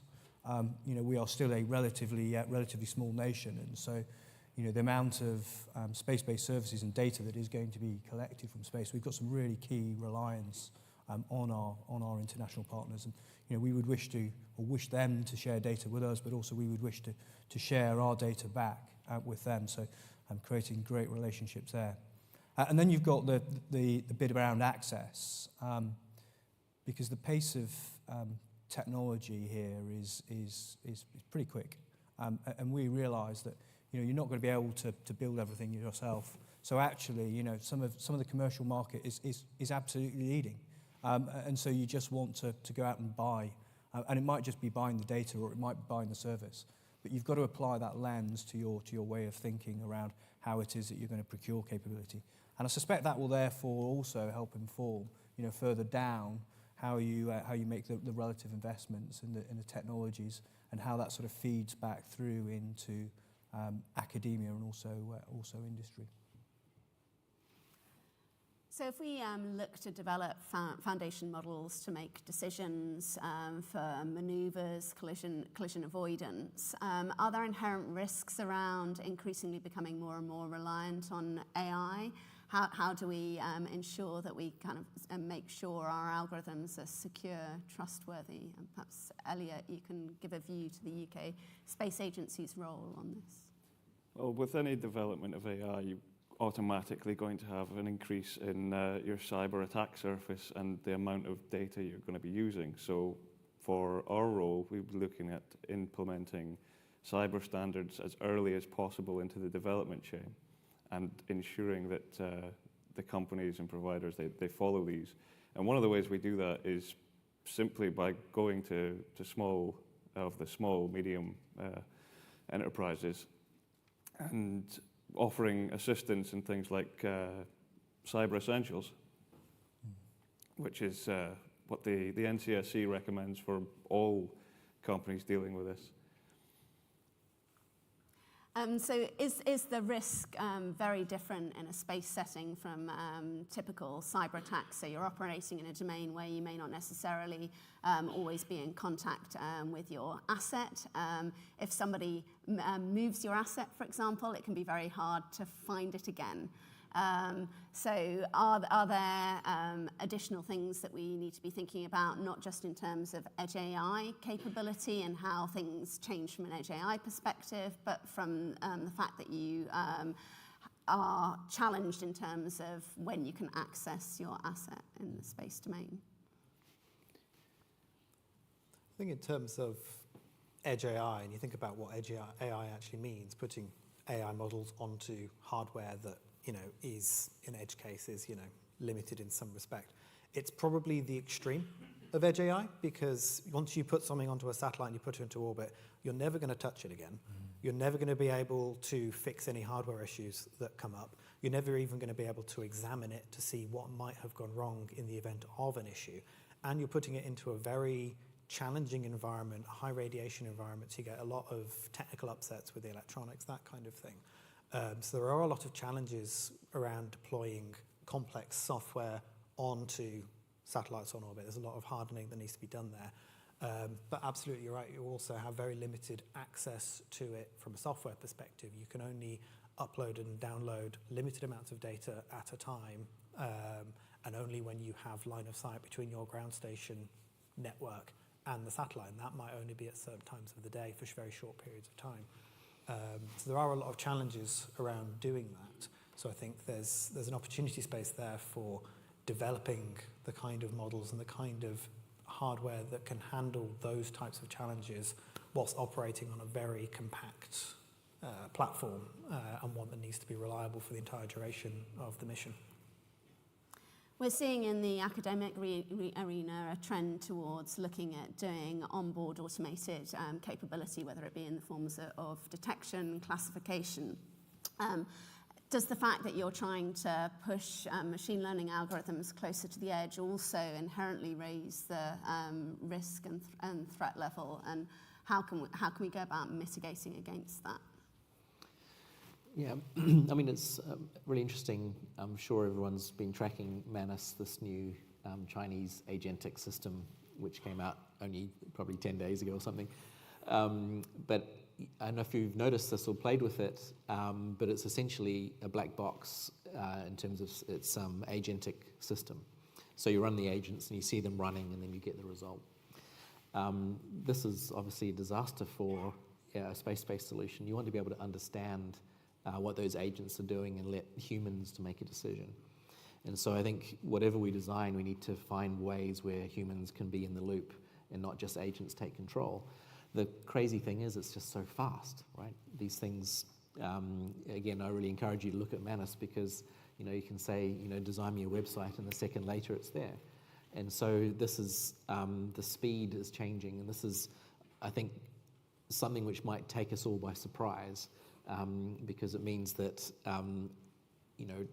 essentially everything that we're building can be agentic. However, we need to be really careful because we want to make sure that human beings are involved in these extremely important decisions and create the opportunity for those decisions to be escalated as necessary, and then train those agents to know when they need to escalate. And this is all uncharted territory. Is it realistic to always have a human in the loop in scenarios when it takes hours, or if you move even further away, even days to communicate with a platform that you want to be able to operate independently? So, back to the question a second ago as well. I think there's always a danger that we try and design ourselves out. And that can be really quite dangerous. So there's a bit around also thinking about what we as humans bring to this, and that's largely expertise. And so trying to sort of design that in as something that's adding value is really, really important. So invariably what you've got to do is you've got to think about the sort of the end-to-end use case that you're looking at here, and think about that as a system, and try and identify, where do I need the human within this, and where is it that they are going to add most value to this as an overall process. So it's not we often think of this as a sort of binary in and out, and I don't think that's the right way of thinking about this. I think it's about, again, the sort of human-machine teaming that we've been talking about for some time. How is it we design ourselves into this to make sure that we're getting the most value out of the things that we do. We're great at, one of the things we were talking about earlier, things like resilience. That's one of the things that we as humans actually are really, really good at sort of dealing with when things start to fail, bringing things back into line, and knowing what's happened previously, and being able to apply past situations to this. So don't necessarily always think about designing us out. Think about where we design ourselves back in the best way that we can. I think so. Sorry, you go. I was going to say, jumping off of what Sean was saying there about bringing in the human expertise where it's needed. If we envision for a moment a future SDA system that uses AI tools to track the tens of thousands, hundreds of thousands of objects on orbit, it is completely infeasible for humans to look at every single object every single day. We don't have the people to do that. Where an AI model could come in there is to look at the vast majority of objects that are behaving, the easy cases, the sensibly behaved objects that don't need a human to look at them that day. they take care of the vast majority of those. And then when something does behave interestingly, when there's an event, when there's an anomaly, when there's a high interest object that starts doing something, that's when the AI model can kind of take away the load of all of the easy stuff from the humans and flag up those anomalies to the human operator so they can spend their limited and valuable time looking at the interesting cases without wasting time on the vast majority of boring stuff, essentially. Yeah, I mean, it's so interesting that, and we're sort of experimenting with this at the moment, and I saw something recently where people were designing agentic systems, and they used different base models for their agentic system, and OpenAI versus Gemini versus DeepSeek or whatever your base model is, and every agentic system was slightly different based on the LLM that was generating that. And I find that like an absolute box of frogs, because it means that ultimately we can't trust what we're building. And if you take that as a basic premise and say, listen, these things aren't trusted. Elon Musk said we'd have self-driving cars in 2015. Sure enough, we don't yet. Certainly not here in the UK. But I think the point is that getting to that last 2% or 1% of trust is really, really difficult. And so I really like the sort of the thrust of this discussion is we're designing for humans right from the very beginning and making sure that humans have a chance, but also the systems know at the moment when they should be escalating. Yeah, and just on that one, invariably you're going to find systems have boundaries, and those boundary conditions are going to vary because where defence is at and where we struggle with some of this is we operate within a complex operating environment. So if you're operating within a complex operating environment, then it's a system and it's going to have emergent properties. So ultimately those have not been seen before. So you do need the human within this to be able to support what it is that you're doing here, and it's really quite important. And you need a model, an AI model that can not only give you a confidence rating in its assessments, but can also put its hand up and say, I don't know about this one, and flag it to a human rather than just guessing. I think that's really important. Yeah, and the training that needs to underpin that, that's not something that you can just sort of roll out and give to people, and they instantly go, well, that's fine. I've got it now. Don't worry. This is going to be fine. You've got to train with that. Soldiers and sailors and airmen, we've trained with things for years and years, and this is no different. You need to put that training in place, and that training needs to be comprehensive, and it needs to cover the spectrum of things that we find ourselves doing. Otherwise, you're going to set yourself up to fail.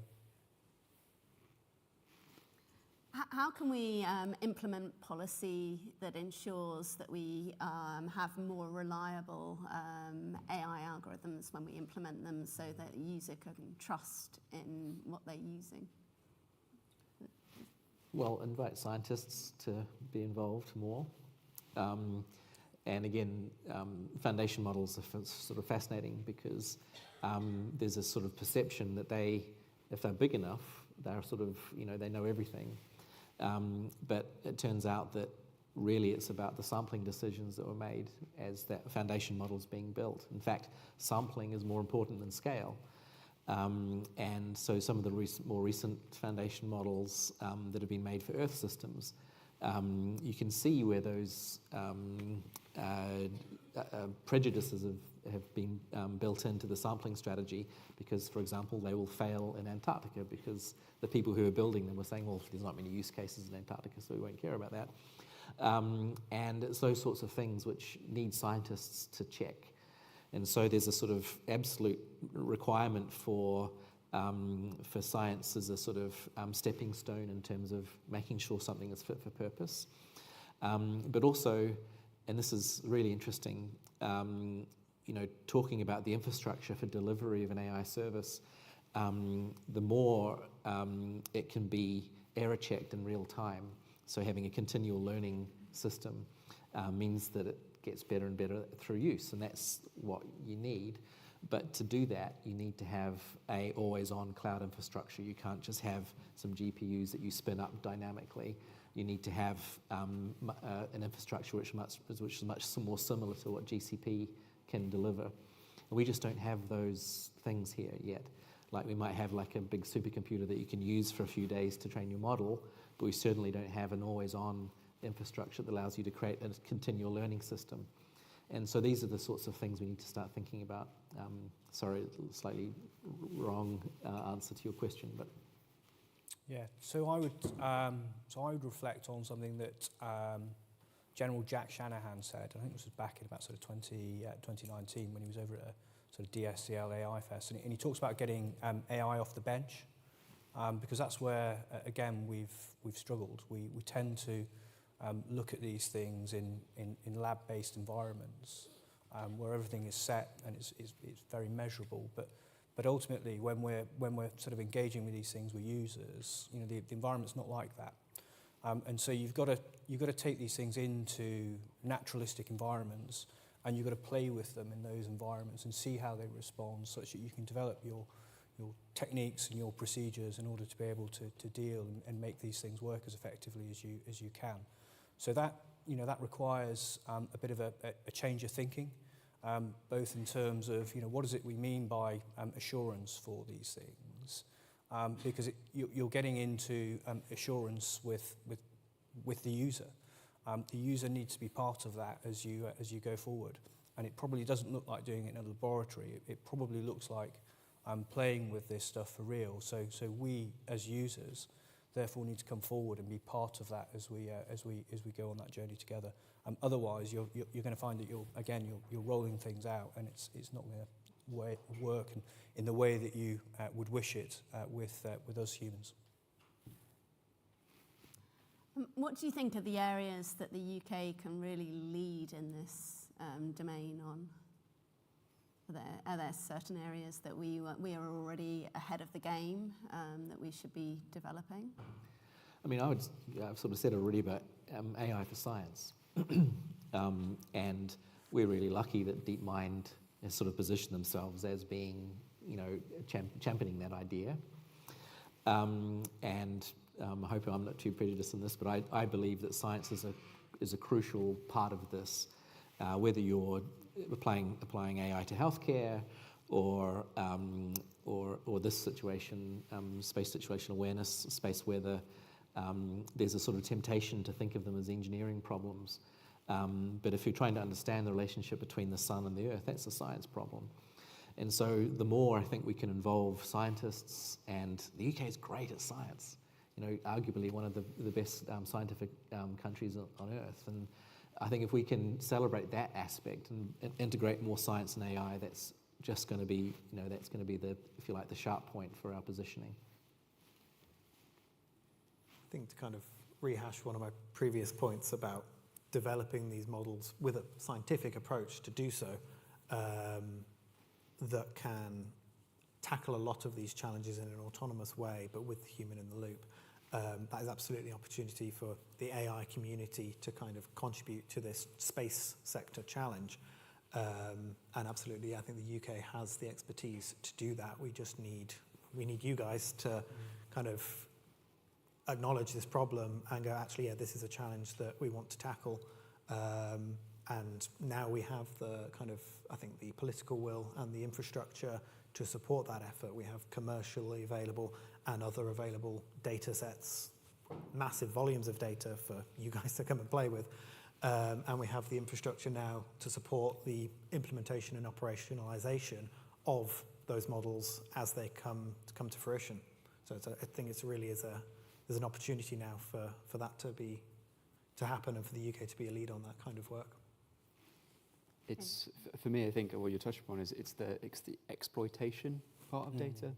Getting the data and getting something that's useful to a user and connecting the scientific community who is good with all that kind of AI and processing stuff in order to make those products is something that I think the UK can excel in. I find there's a real drive in the UK to want to be part of the whole space economy and the space industry.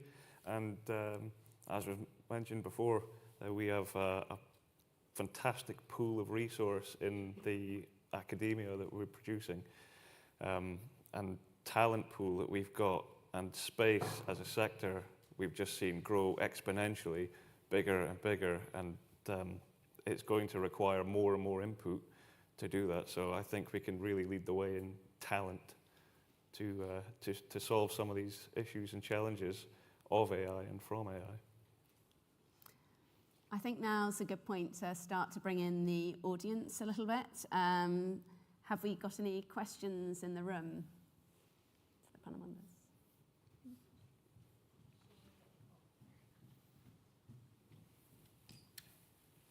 Hello, thanks very much for a really interesting discussion. You mentioned a whole bunch of angles onto the sector, which is foundation models, agent-based models, always-on infrastructure, solutions that design in humans. And I wondered if you could comment a little bit more about who should be looking to play in this space. How do we collaborate across different types of organizations? So what's the role in government, public sector bodies? How do they collaborate with specialist space engineering companies that might perhaps own foundation models? What's the role of small consultancies? Where does academia play? Can we differentiate a little bit as to how we need to collaborate rather than compete across those industry verticals? I mean, I can have a go in the foundation model thing. I mean, I think foundation models should be seen as public assets, that they, and the paradigm shift, which is we've been existing in, is like there's a spacecraft that creates data, that data is sitting in a silo somewhere, and then you might apply to use that, or it's public, like Copernicus. But generally, it's a world of pain to turn that data into something which is useful. In fact, it can take weeks. There's no reason why it should take weeks. I mean, it should take seconds. This is the power of foundation models. Really, is like getting all of those data sources. So, for example, everything we understand about the atmosphere, and putting this into one set of foundation models, which are maintained by a number of universities. Every time there's a new instrument, that foundation model is upgraded. This is a public asset that's used for lots and lots of downstream science. And I think that's the mindset that we should be moving towards. And it would be phenomenally useful for the UK if there was foundation models for omics and foundation models for weather and foundation models for the sun. Because if we had those things as public assets, the amount of science that could be done on the back of them would be enormous. It would be an explosion of possibility. And I'm imagining a future where all those autonomous devices, which we hope we'll build and we can rebuild a thriving economy on the back of, they're all accessing this public resource. And this shouldn't be run by one organization. These should be public assets. That's how I feel about it. So the Alan Turing Institute is a founding member of the Institute on AI for Space Safety and Sustainability, and that's an international collaboration across the UK, Australia, Canada and the US, and it's got a combination of academic institutions involved, so MIT, University of Arizona, University of Strathclyde, University of Waterloo, with commercial organisations, so GMV, Nominal Systems, and also we work closely with the UKSA and government organisations, and as part of that we run a load of workshops. We also have training for those involved in the institute, and I think there's a role for organisations like the Alan Turing Institute as a convener, convening space for organisations as well. I think aside from that, in particular, if you're looking to collaborate and get involved with work with government, work with defence, then there are a number of frameworks that we at DSTL and as part of wider MOD have that can allow academic and commercial kind of groups to come and work with us. Things like Serapis, things like DASA calls, that kind of thing. So there's lots of ways for people to get involved and for us to kind of support that kind of work. I guess from industry side, there's industry-supported accelerators. and initiatives like that in order to kind of pull together SMEs and fix problems that customers could have.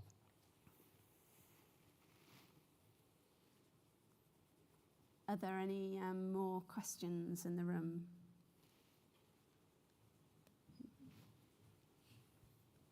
Hi, thank you for the interesting talk. I'm just wondering what's actually being done on debris removal in space, and if that's still a thing that's sort of happening a lot, and what is actually viable. So, I mean, I can talk about that. There is quite a bit of work on active debris removal in space. I think a couple of companies in the UK, such as Astroscale UK, are one of those. I can't quite see who asked the question. Other countries are obviously also involved in active debris removal. I think the UKSA has the UK ADR mission, COSMIC, which is a study going on right now, looking at using a robotic arm for this kind of stuff. So there's a lot of studies going on. I think the next step is actually doing this kind of experimentation in space. From a feasibility aspect, there's not much we can properly do in terms of ADR at the moment. However, as was mentioned, the UK does want to be a leader in ADR missions, and there's a lot of funding and a lot of projects going on around ADR at the moment, especially in clear space and Astroscale. They've got a significant focus on getting that done and coming up with ways to do that. I think just to add to that, there's also a much better culture now around sustainable use of space. So whereas in the 60s and 70s, satellites would go up into orbits that meant they wouldn't deorbit for decades. Nowadays, in order for objects to be licensed, they have to be put into an orbit where they will degrade naturally in a certain amount of time. I think it's 5 years, something like that. So even without any other intervention, your satellite will deorbit after 5 years, just naturally through atmospheric drag. So there is definitely an angle of just using space more sustainably from the get-go and designing your space missions to be sustainable. However, unfortunately, the biggest challenge when it comes to space debris isn't those large single objects, the dead satellites, for example, that can be tracked and avoided relatively easily. It's the tiny objects, it's the objects that are between 1 and 10 centimeters that are very difficult to track with radar and telescopes and that kind of thing, but are still big enough and carry enough energy to have a devastating impact on anything they might collide with. Those are the real kind of challenges when it comes to debris, and it's really difficult to tackle that. You got any more questions in the room? Hi there, thank you very much for the interesting talk. One of the problems that was shown to be the problem that's faced is being able to monitor the number of satellites when the number is too big for humans to look at. It seems to me that maps directly onto a similar problem faced in typical IT monitoring. When you have many, say, the tills that a company such as Under Armour have, they want to monitor their tills from a central hub. What are the challenges that I'm missing? What the satellites bring that don't allow this problem to be solved by a traditional IT monitoring system? Typically, organisations wouldn't necessarily share information about where their satellite is, when they're going to manoeuvre their satellite. Perhaps you can come in. Yeah, so there's a lot of different factors in play. So absolutely, as Victoria said, different nations operate their satellites in different ways. They have different licensing and policy decisions that have impacted how their missions are designed and operated. Often they will not necessarily share every piece of information that might be useful about their satellite. For example, if you launch a satellite and within a week it's dead because of some kind of technical upset, you might not necessarily publicize that for quite a while because you don't want to admit that you launched a satellite and it immediately failed. What that means is that from our perspective, we still assume that that satellite is alive and functional. And so that if you're operating your satellite and you have a conjunction event with this other satellite that you believe is alive, you might assume, oh, they're alive, they'll maneuver, I don't have to. But actually, if that's a dead satellite and you don't know it, then you need to be the one to maneuver because they can't. And so it's having that kind of information sharing that is very difficult because often people won't do that voluntarily. So I think we can tackle that with policy, but that can only apply to satellites that are licensed in the UK. Many of them are not. So developing tools that can, based on radar observations, optical observations, that kind of thing, infer and characterize objects on orbit, which is a step beyond just tracking them, is really important and quite a difficult challenge. Yeah, I mean, it's also just having enough sensor data as well, and enough sensors to be able to, or sensors on task to be able to observe everything that is out there. You know, the trajectories of these things, you know, continually change, and so the data that you have on any one object will degrade over time, and invariably there's a cost involved. You know, if you're putting power into the atmosphere in order to be able to see something from a radar perspective, you know, that's costing you in terms of time and money, and hence why, you know, a number of commercial suppliers, you know, have gone into that business and are supplying that data. It's really important that we all share that, but how does that work against the commercial model that exists for these companies? Operating at the edge also means that you're very limited in terms of the amount of fuel that you may have on board. You might not want to be the one who has to maneuver if there are two in competition, deciding who should be the company or organisation that manoeuvres their asset that could result in having less fuel on board, that could reduce the life cycle of your mission. There's a famous American astrophysicist called Marie Bejar. I don't know if people know him.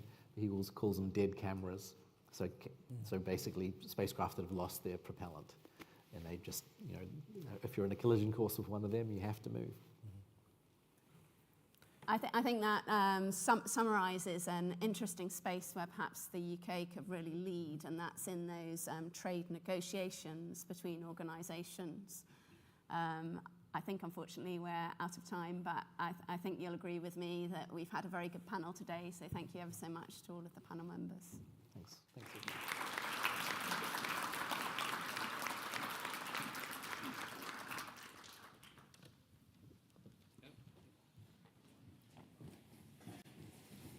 Great, thank you everyone. We have made it to lunch, congratulations. We're now taking a break until 2 o'clock.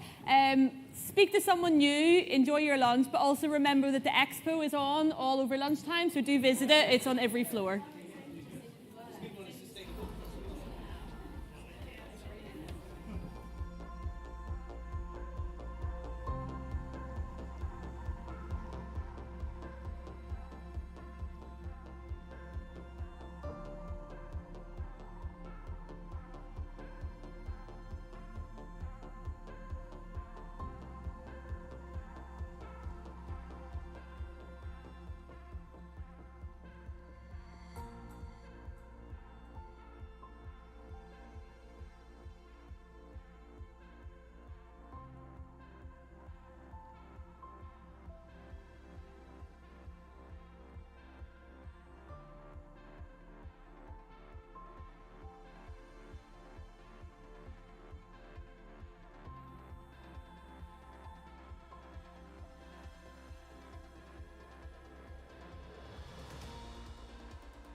Okay, where are you, AI UK?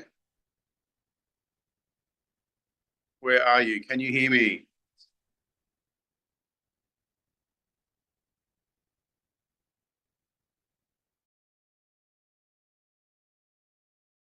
Can you hear me?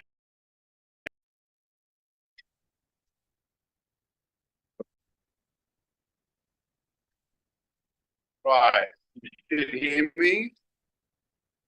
I can't hear you. I can't see you.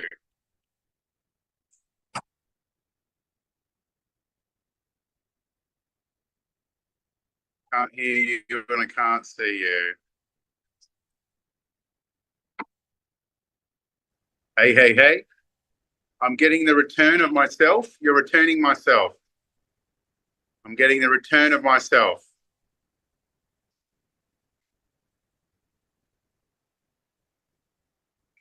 I'm returning on myself.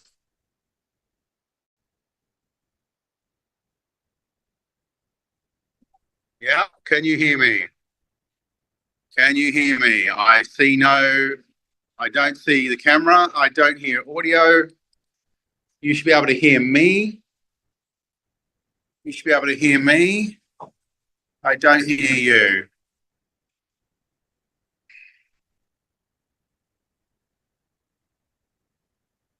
Right, I'm going to come in just to see where we're at.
Hi, Tade. Hi, how are you? I'm good. How are you? I just want to check you're doing okay. Thank you for still I'm doing the holding session. on. I'm holding on. Thank you so much for doing the session. I'll meet you on stage All right, virtually. no problem. Yeah, Okay. hopefully, assuming the whole Should thing be 1 or works. 2 minutes. Okay, I'll see you soon. All right, cheers.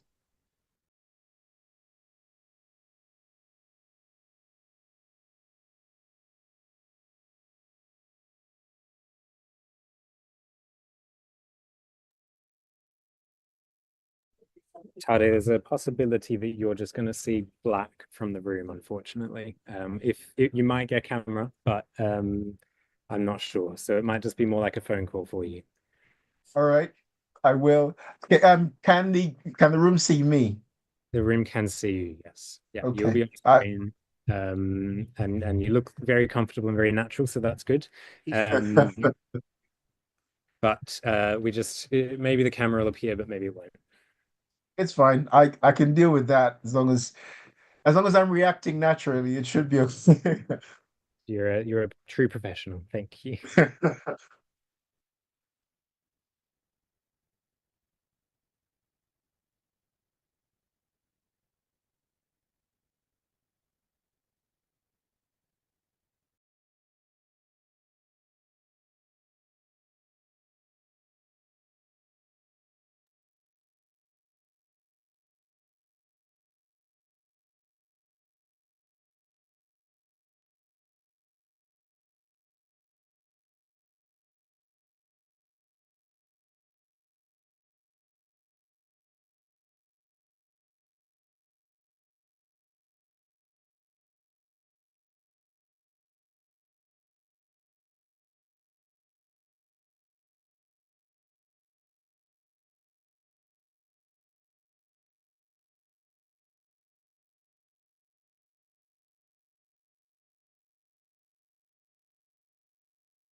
Hello.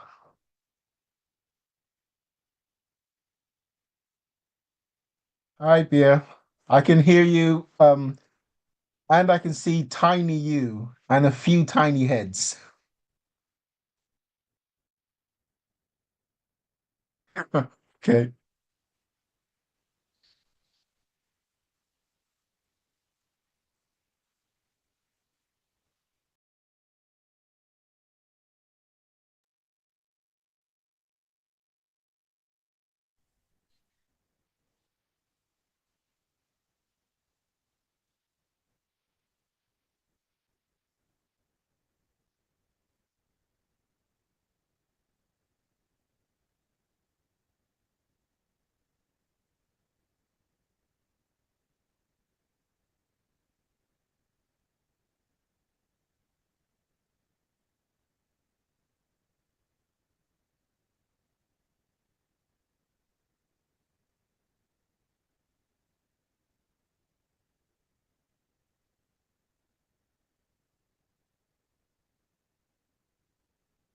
That's correct. Yes. Thank you.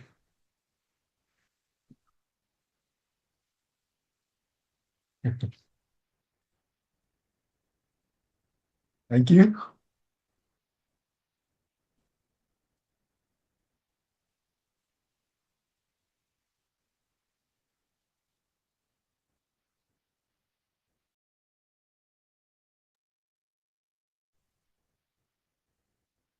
My thoughts were, do they know what my opinion is on this? Have they made some kind of mistake? But I gave it a look. I was like, fine. A colleague of mine who I actually work directly with on Faith, Faith Ndebele had actually been here before. She'd given a Royal College lecture on AI in psychiatry, and I think she's met you specifically. So basically, she lent you all an aura of authenticity. So that made me look closer and everything. And then I had a conversation with you, at which point I said, "Look, here's what I think. Are you sure you want me here?" And that went well. So I think, okay, yeah, fine. I'm here. So yeah.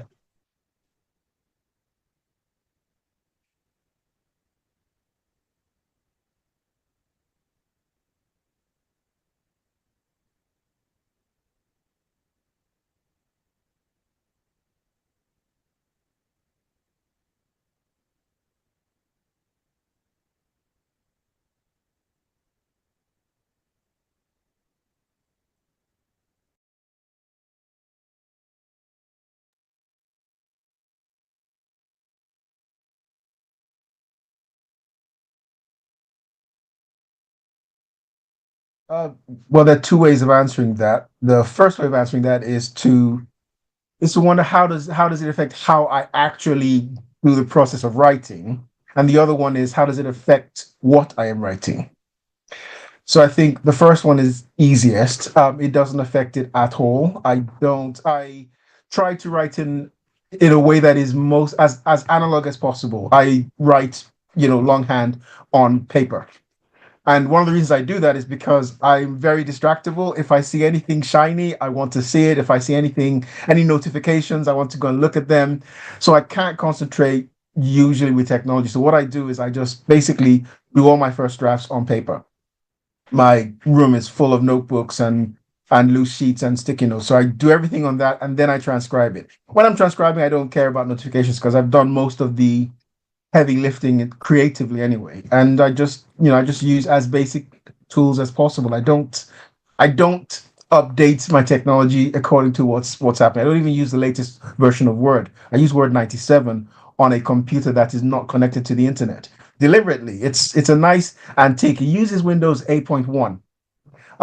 So it's not connected. I kind of write on it and then I transfer it with the USB stick to my more modern laptop when I want to send it to my agents and everything. But what I found is that less technology is better for personal creativity. So the second part of the question would be, how does it affect what I am writing? Now, we are people who live in the world, therefore, again, by we, I mean anybody who's creating anything at all, filmmakers, writers, artists, anything. So whatever is topical will permeate somehow into our imagination and will come out in that manner. And even with AI being such a hot topic right now, the thing about it is that in science fiction, we've always had AGI, that is artificial general intelligence. We've kind of had that, I think, ever since we've had robots. So it's already been one of those things that we assume. Just like, for example, faster than light travel, um, and Einstein-Rosen bridges. We've always assumed certain things are conventions of the genre. Like, okay, we can't write about spaceships if it's going to take them 10,000 years to get to their destination. So we have to find a way that doesn't exist now, but will possibly exist maybe. So a lot of the questions about AGI, for example, have really been answered by Asimov in his robot series because all the robots had what we would now term AGI. So a lot of them, if you read a lot of Asimov, a lot of the philosophical questions about them have even questions about, okay, well, what does it do to the rest of the human race? If you've got robots doing everything that you could possibly have done, then how does everybody else live? What happens to their jobs and so on and so forth? So the the question of AI is not a new one for most writers of science fiction, I would say. Even the idea, for example, of taking all the information or data that a person has when they die and then creating a virtual version of them, that has already existed in terms of storytelling. So it's existed. I even remember like 10 years ago, me and a bunch of colleagues we wrote a kind of joint round robin story about that kind of thing happening. So it's not new. I think this is a case of society catching up with us, I guess.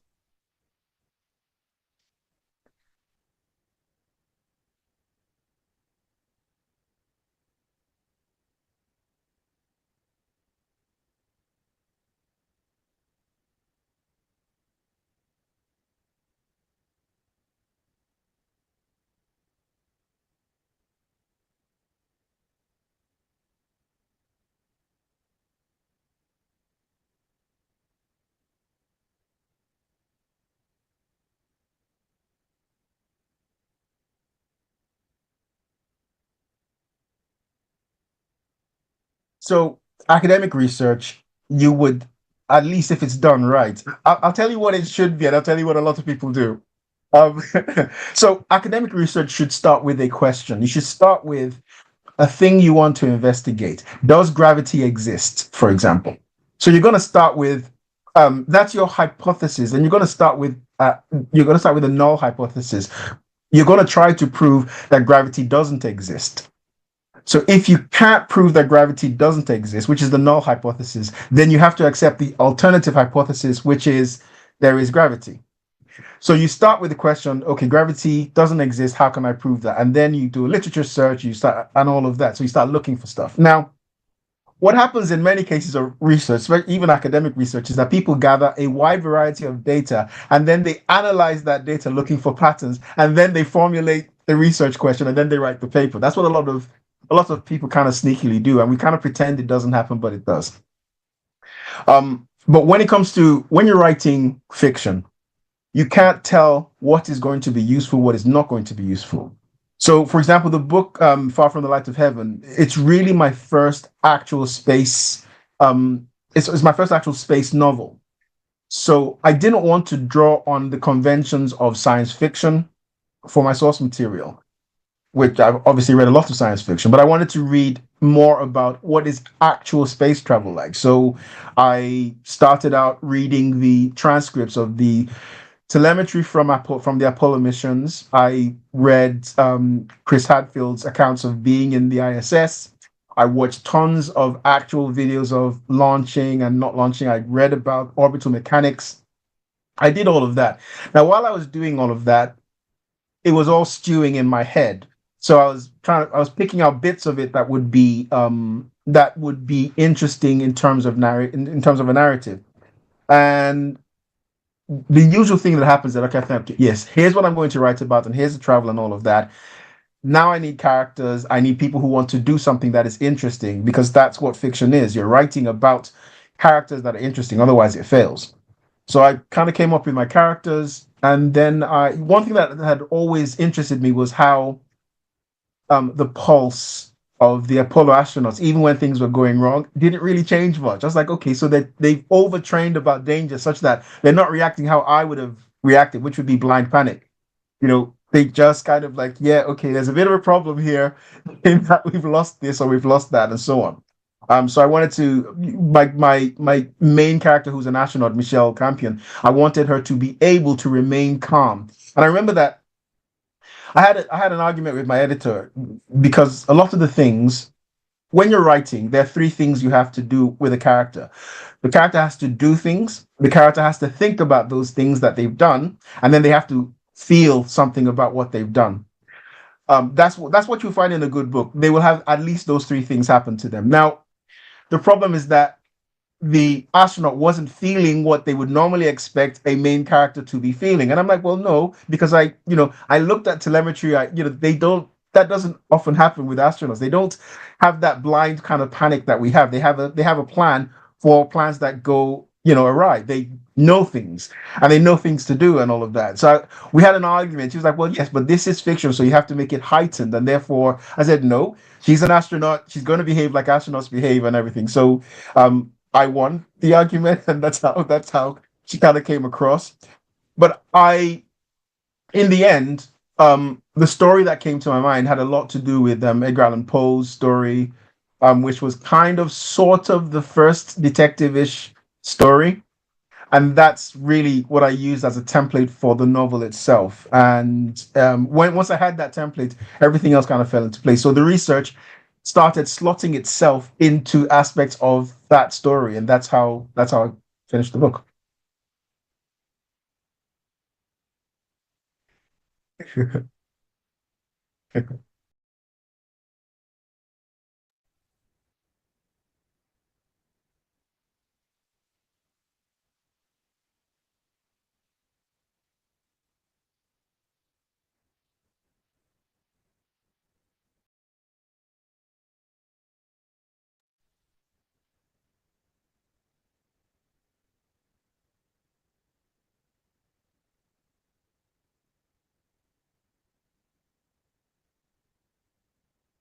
That's correct, yes.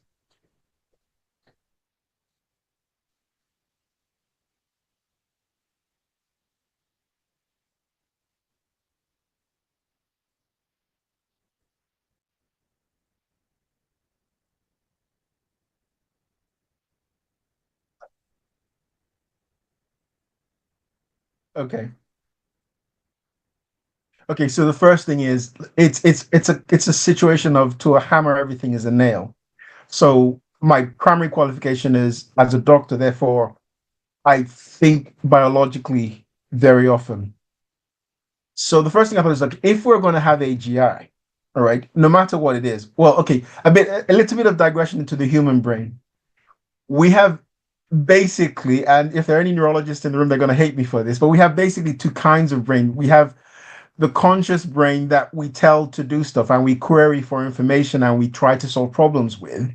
And then we have the unconscious brain, which is like the automatic brain, which is essentially your brainstem and your spinal cord, which do things without you knowing. For example, breathing or your heart beating, stuff like that. Now, you can control your breathing with your conscious mind if you want to. You can do that deliberately, but otherwise, if you don't attend to it, it will continue without you knowing.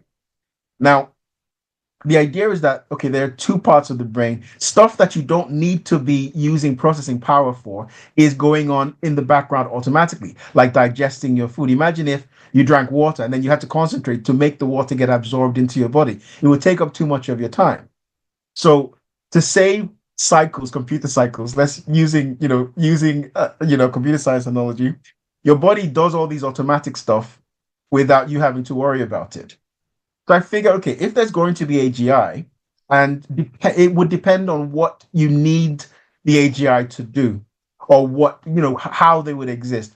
So, for example, if they were just small robots that needed to do maintenance of a spaceship, you don't need them to be thinking too much. You just need them, look, go to this pipe and make sure that there are no obstacles within the pipe. If any kind of calcification starts to build up, scrape it off. But make sure that this entire pipe is painted. That may be the job of one small robot. So their job is, x-ray the pipe, and then when they see any irregularities, go in, scrape the irregularity off, come back out again. That's all they have to do. They don't need higher functions for that. It's not poetry.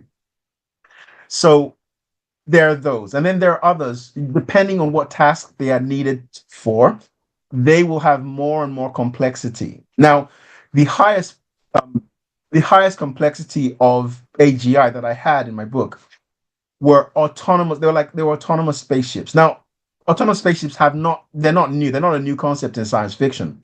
However, what I did is I divided their brains into essentially the divisions that human beings have. So they've got the automatic brain that does all the functions like making sure that there's oxygen, life support is going on, all of the stuff that you don't. I basically modeled it after a human being having stuff that doesn't need to be attended to, and then having the higher brain, which is capable of lying. It's capable of having a personality, right? And I gave each higher intelligence their own personality. And that's essentially what I did. Yeah, that's essentially how I came up with the idea of AGI within this book. So some of them are actually like human beings. They have bodies like human beings, and therefore I gave them personhood because they had bodies like human beings and intelligence like human beings, and they had opinions and they had their own preferences, which are very much like human preferences. I gave them autonomy. Super interesting because you also expand a little bit on this point on your short story that you also published called The Flaming Imbusen. I hope I said that properly. I think we've all had that sci-fi of reading a name and then having to pronounce it out loud. So I apologize if I didn't pronounce it. Well, it's actually a Japanese term. It's a Japanese martial arts term. It refers to the path you go along when you're performing a kata in karate. Yeah. My question regarding that is, so what point do you think that it would be a turning point to start considering AI? Do you think it's the having AI as in giving, like in your characters, giving them personhood? Do you think it's the having a body or having the feelings, or just a mixture of both in the end? Okay, so it's not the idea of the body itself. Although in humanity, there's a whole different, especially in anthropology, there's a whole different term of, embodied humanity and all of that. That's a whole different conversation that would take us a week to talk about. But I think that and I have to say again, I'm a skeptic here. It's strange. I'm a skeptic here, but if AGI were possible, it would mean that we would have an entity that could think for itself and have opinions. I think that if you have an entity that could think for itself without input from an external agency, then you would have to consider, I say you, but I mean we, would have to consider personhood. We would have to consider that. And that's one of the things I did in that short story, which is to have two AGIs, but coming from different societies. So one society does have personhood for their AGIs, and the other society does not. And the two of them have an accident. Well, it's not really an accident, a manufactured accident, where what now has to be done with each one depends on where they're from. So if you steal a spaceship, if the spaceship doesn't have personhood, then it's theft. If it has personhood, then it's kidnapping. So the crime depends on the society from which the AGI is from, and that's the problem of that story. That's the primary problem of that story, The Flaming Embers. That was what it was about. That's what it was meant to explore. Like, okay, how do you do this? What happens when AGIs come from different political contexts, and how do you negotiate a solution in that kind of situation? And it brings up a lot of questions, because personhood in the world that we live in is not equal, one, and two, you will find, or what we will all find, is that probably people will get distracted by the personhood of AGI. If AGI, well, they're already talking about it, even though we don't have AGI, they're already talking about it. People will get distracted by that and spend lots of energy talking about that, while actual human beings don't really have full personhood. Some do, but some don't. Personhood is not, it's not that uniform thing. We can sit in our houses and live in a free society and say, we live in a free society, therefore personhood is taken for granted. Well, there are some parts of the world where you're not actually a person until you're about 12. Like personhood, and this is the anthropologist in me speaking, personhood is negotiated differently in different societies. And personhood can be lost in different societies. There are places where if you are escaping from justice and you touch a particular horn, you are forgiven for all of your ills. Whatever you've done, you'll be forgiven, but you become an outcast in society, and therefore your personhood is the cost of escaping justice, which is a kind of mirror of what happens in the prison system. Like, the personhood is reduced considerably due to sins against society. My fear is that AGI will get full personhood before actual human beings that don't have full personhood do. That is one of my fears. Thank you. That's a very good point. I mean, it would be an excellent point for society in general if we had equal personhood at this point for all humans, even before getting there. Before we go on to another question, we have a few questions on Slido. I didn't check with the room. Do you all know how to get to Slido and ask questions in this session? I see one nod. I'm taking that as a yes. So if you want, just go there. So the first question that I have from there is from John, and is, do you think that AI researchers and developers should, emphasis on should, try to achieve what the sci-fi world already has, particularly regarding AGI, for example? Okay, so I'm wary of just using the blanket term AI. I'm very wary of it. If we're talking about Gen AI, LLMs, and the like, which are one thing. There's AGI, which is our nice pie in the sky. Let's forget about the hype or anything like that, all right? I don't think science fiction is a terrible predictor of the future. Terrible. We're so bad at it.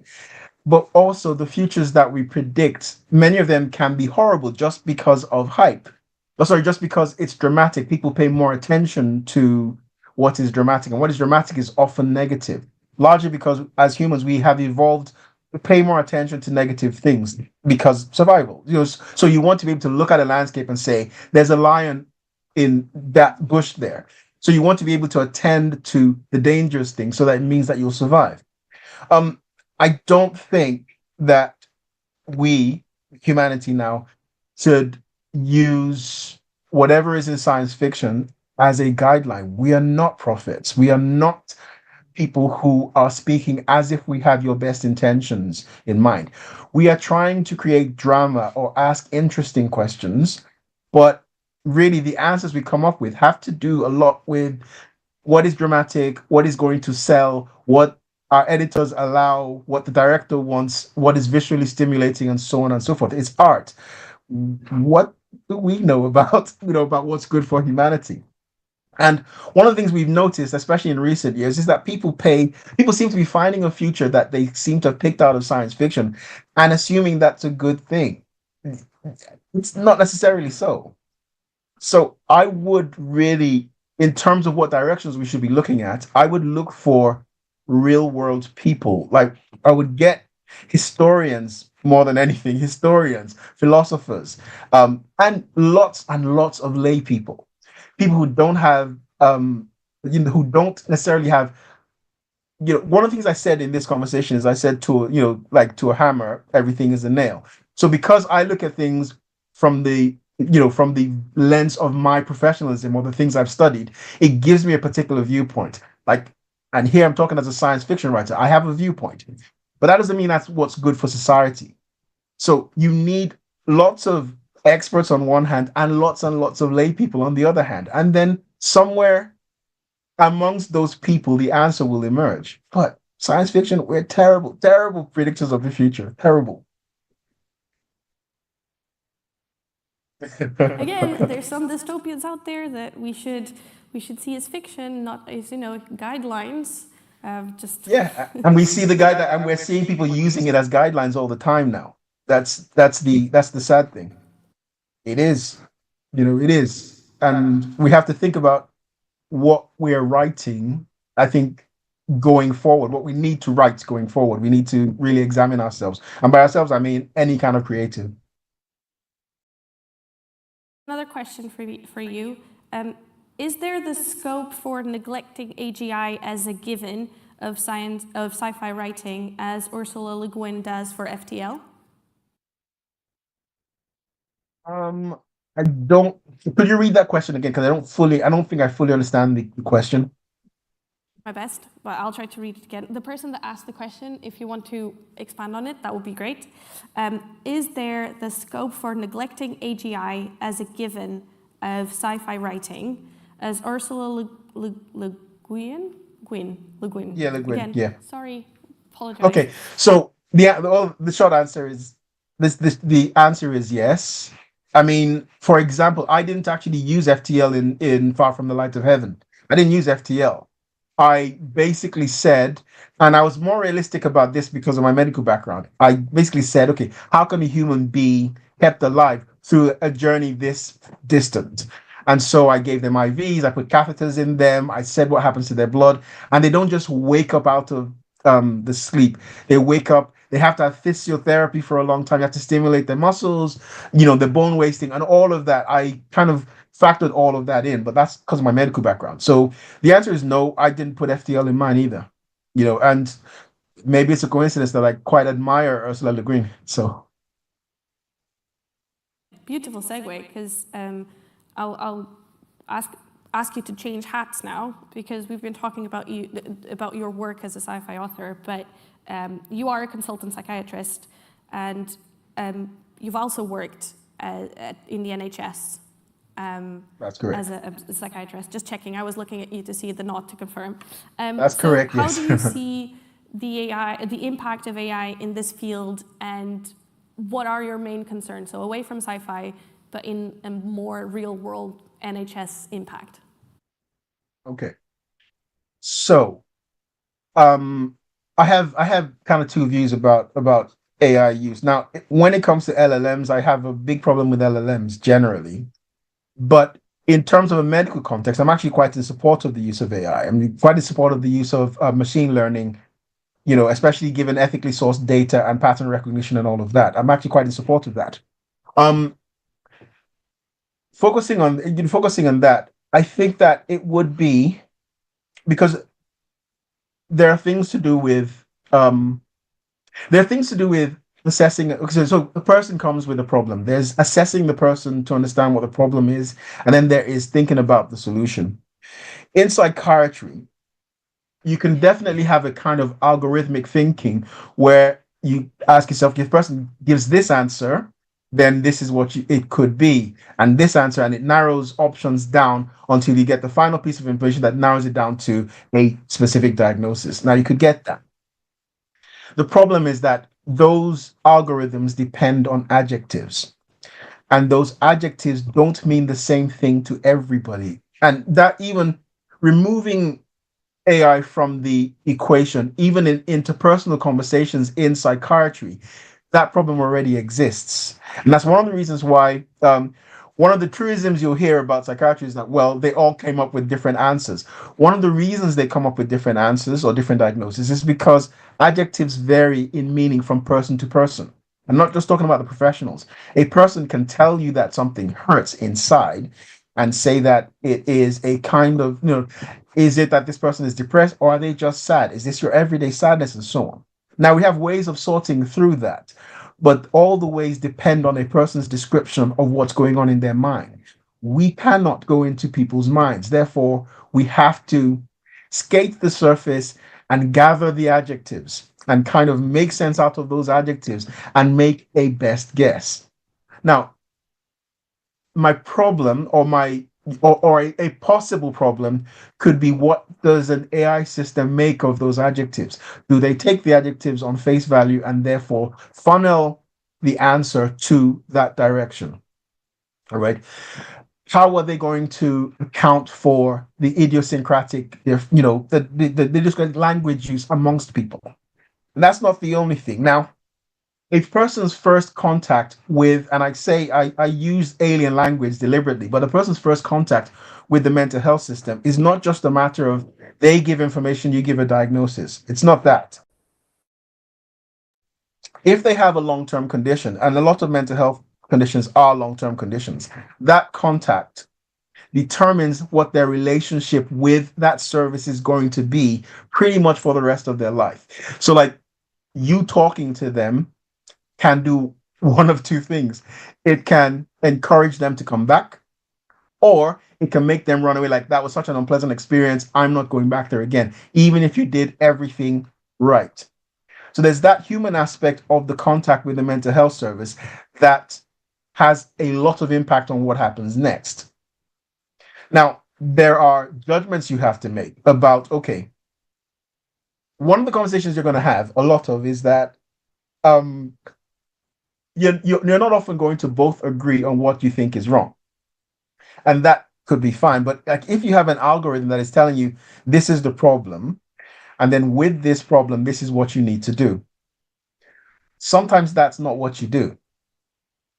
Largely because you're thinking of broader things. How am I coming across to this person? Does this person feel intimidated by me? Are they afraid? And will this better be served by sending them away and saying, well, come back, why don't you come back in a month and let's see if this has gotten worse, and then let's talk a little bit more. Sometimes you have to do that, and it is pretty much a judgment call as to whether you do or don't. Now, here's where it gets tricky. If something goes wrong down the line, will, for example, the algorithm that AI uses be used to determine whether, one, there's been malpractice, two, you should have done something different, and three, used to sue the person? Like, well, the AI says you should have done this, you should have listened to the AI, and then because you didn't do what the AI said, blah. Now, as a consultant, we've got nice guidelines, we've got different guidelines for different things that we do. I am allowed to depart from the guidelines because I am an expert. I am allowed to say, okay, I know what the guidelines are, but this is what I'm going to do here. And as long as I justify why I have chosen that path, I will usually be fine. And of course, that may not necessarily happen. We have to be careful. I'm not trying to say that algorithms will be robotic, but I'm trying to say that I often don't trust what they're going to be extrapolated into. It's not, like, the work can be useful, I suppose. It can help, it can make things faster. And this is what I worry about. Like, algorithms are about efficiency, making things faster. But in that, a lot of the human part of the contact might be lost. And many of us, at least those of us in the UK, may have had a lot of experience of going to the GP practice and they're staring at their screens. It is distancing. And I'm not blaming the GPs because this is what they've been told to do, one. And two, they've only got about 15 minutes. So they're trying to do, I guess, what's the greatest good for the greatest number. So a lot of things can begin to happen as a result of that. I think that, for example, things that have been done in X-rays and in pathology, I think those things are very useful. I think they're very, there are arguments that the results of looking at pathology slides or X-rays are better with machine learning AI than they are with human radiologists sometimes, and that is an argument for people to make. But my brother-in-law is a consultant radiologist, and he says, yeah, they're better. They're very often better than humans. What to do next? Obviously, you can recognize the pathology, and what to do next has to be a human decision. But that's kind of where it is, and the problem is that's not going to be as straightforward in psychiatry as it could be. And I think I've rambled a bit, but that's kind of a, so those are kind of my problems. The human element of it, the fact that people don't say exactly what they mean because humans lie. And it's, I don't mean that in a pejorative sense. It's just that people lie sometimes. They have their reasons for it, but people lie. And if the algorithm assumes that they are telling the truth and then finds a solution based on what that truth is, then there are problems that will emerge from that. That's such a good perspective. Thank you so much for sharing it with us. We have about 5 minutes left, so we do need to have apologies, because it's a really interesting conversation, and I would talk to you for much longer, but there's other people to come and occupy the stage. So a couple more questions from the audience. Have you explored the contrast between religious faith or spirituality and AGI? Example, the name of your book, saying Far From Heaven. But again, quick response, please, because I imagine that a question about faith and spirituality can go on. So there's no short answer to that question. You just kind of that's probably an entire philosophy thesis that you've just kind of put into a question. All I can say is that, yes, human responses to something that appears to be greater than ourselves can often become religious. And religion doesn't have to be that thing that is supernatural. It just refers to the kind of awe and regular kind of worship that we do, or attention that we give to such a thing. So it's not necessarily religious, also not necessarily supernatural, but we do things in a religious way because it is our way as humans. We worship other humans too. And it's not just humans. Rats do it. I will kind of direct you to the Calhoun experiment. I'll direct you to the Calhoun rat experiment. They also had people that they began to they had rats, individuals that they began to revere as well. I can't go into that, but it's very interesting and really long. It's a long answer. I can't possibly answer it in this time. For this question, no, it wouldn't have been. But it's a good question. Whoever asked it, I like that question.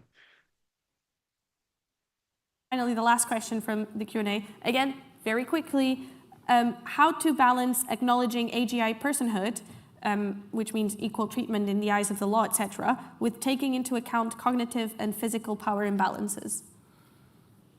Okay, well, I think I've kind of answered that in a way. So, inequality is built into society.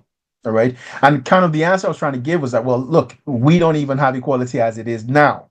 So to give, the idea of giving AGI equality is a myth. It's not going to happen, largely because that's just not what society is like. What will probably happen is that the people who end up developing the AGI, if indeed they do, and probably will be people of means, by which I mean billionaires and possible trillionaires. They will be people of means.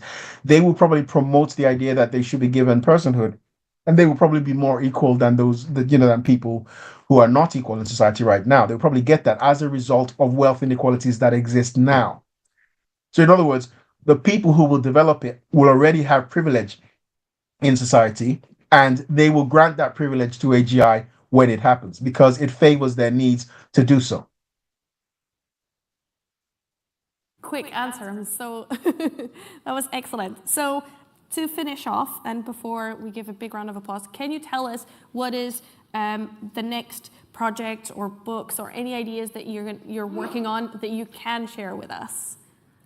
Okay, well, okay, look, I have a Doctor Who book coming out probably in August, maybe July or August. There's a small Doctor Who book coming out. I can tell you that it's the fourth Doctor. It's Tom Baker's Doctor. So that's coming out then. And I've got another book called The Apologist, which actually also is about. I don't want to reveal. But it's similar to the things we have discussed here today. It's called The Apologist. We'll see when that comes out. I don't have a date for it yet. But I'm also working on some things for TV, which I can't talk about. But there's a lot in the works. Let's put it that way.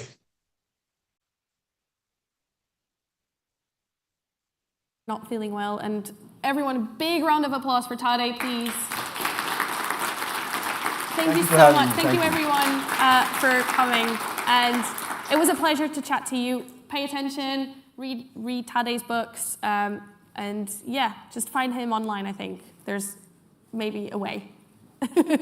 Thank you so much, everyone.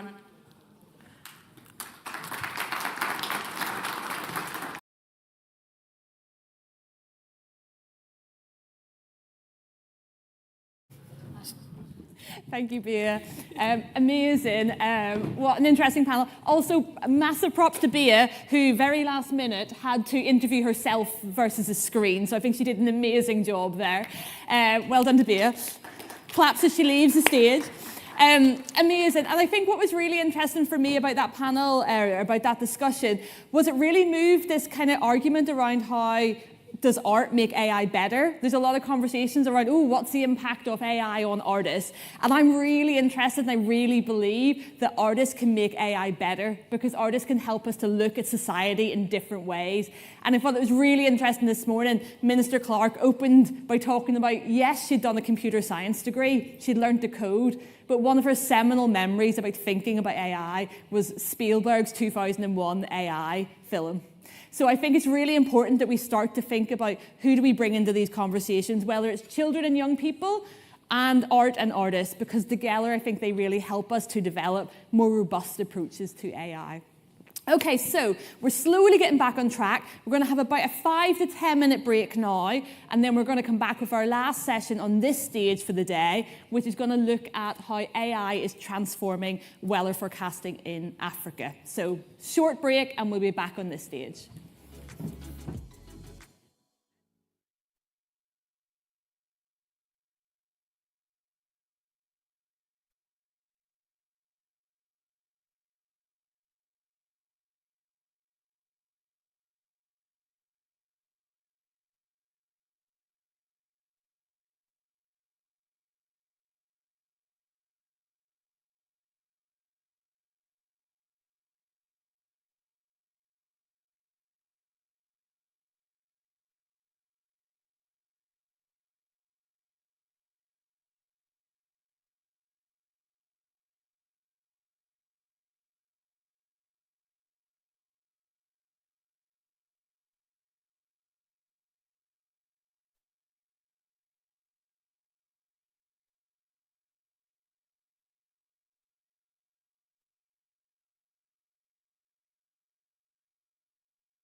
Okay, so on to our final session of the day, on this stage anyway.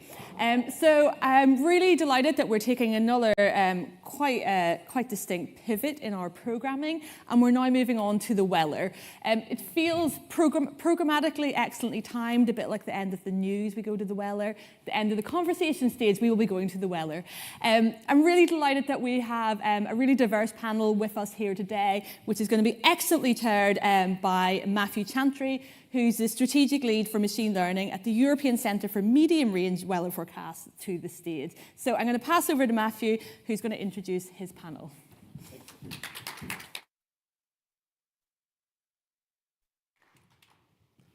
Thank you very much, and sorry for the tongue tie of an organisation name that we have. Right, first of all, we have Rich Turner. Please, welcome.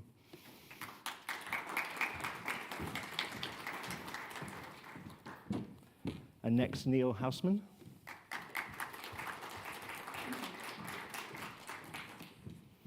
And now we have Caroline Bain. And Doug Parker. And last but certainly not least, Michael Baidu.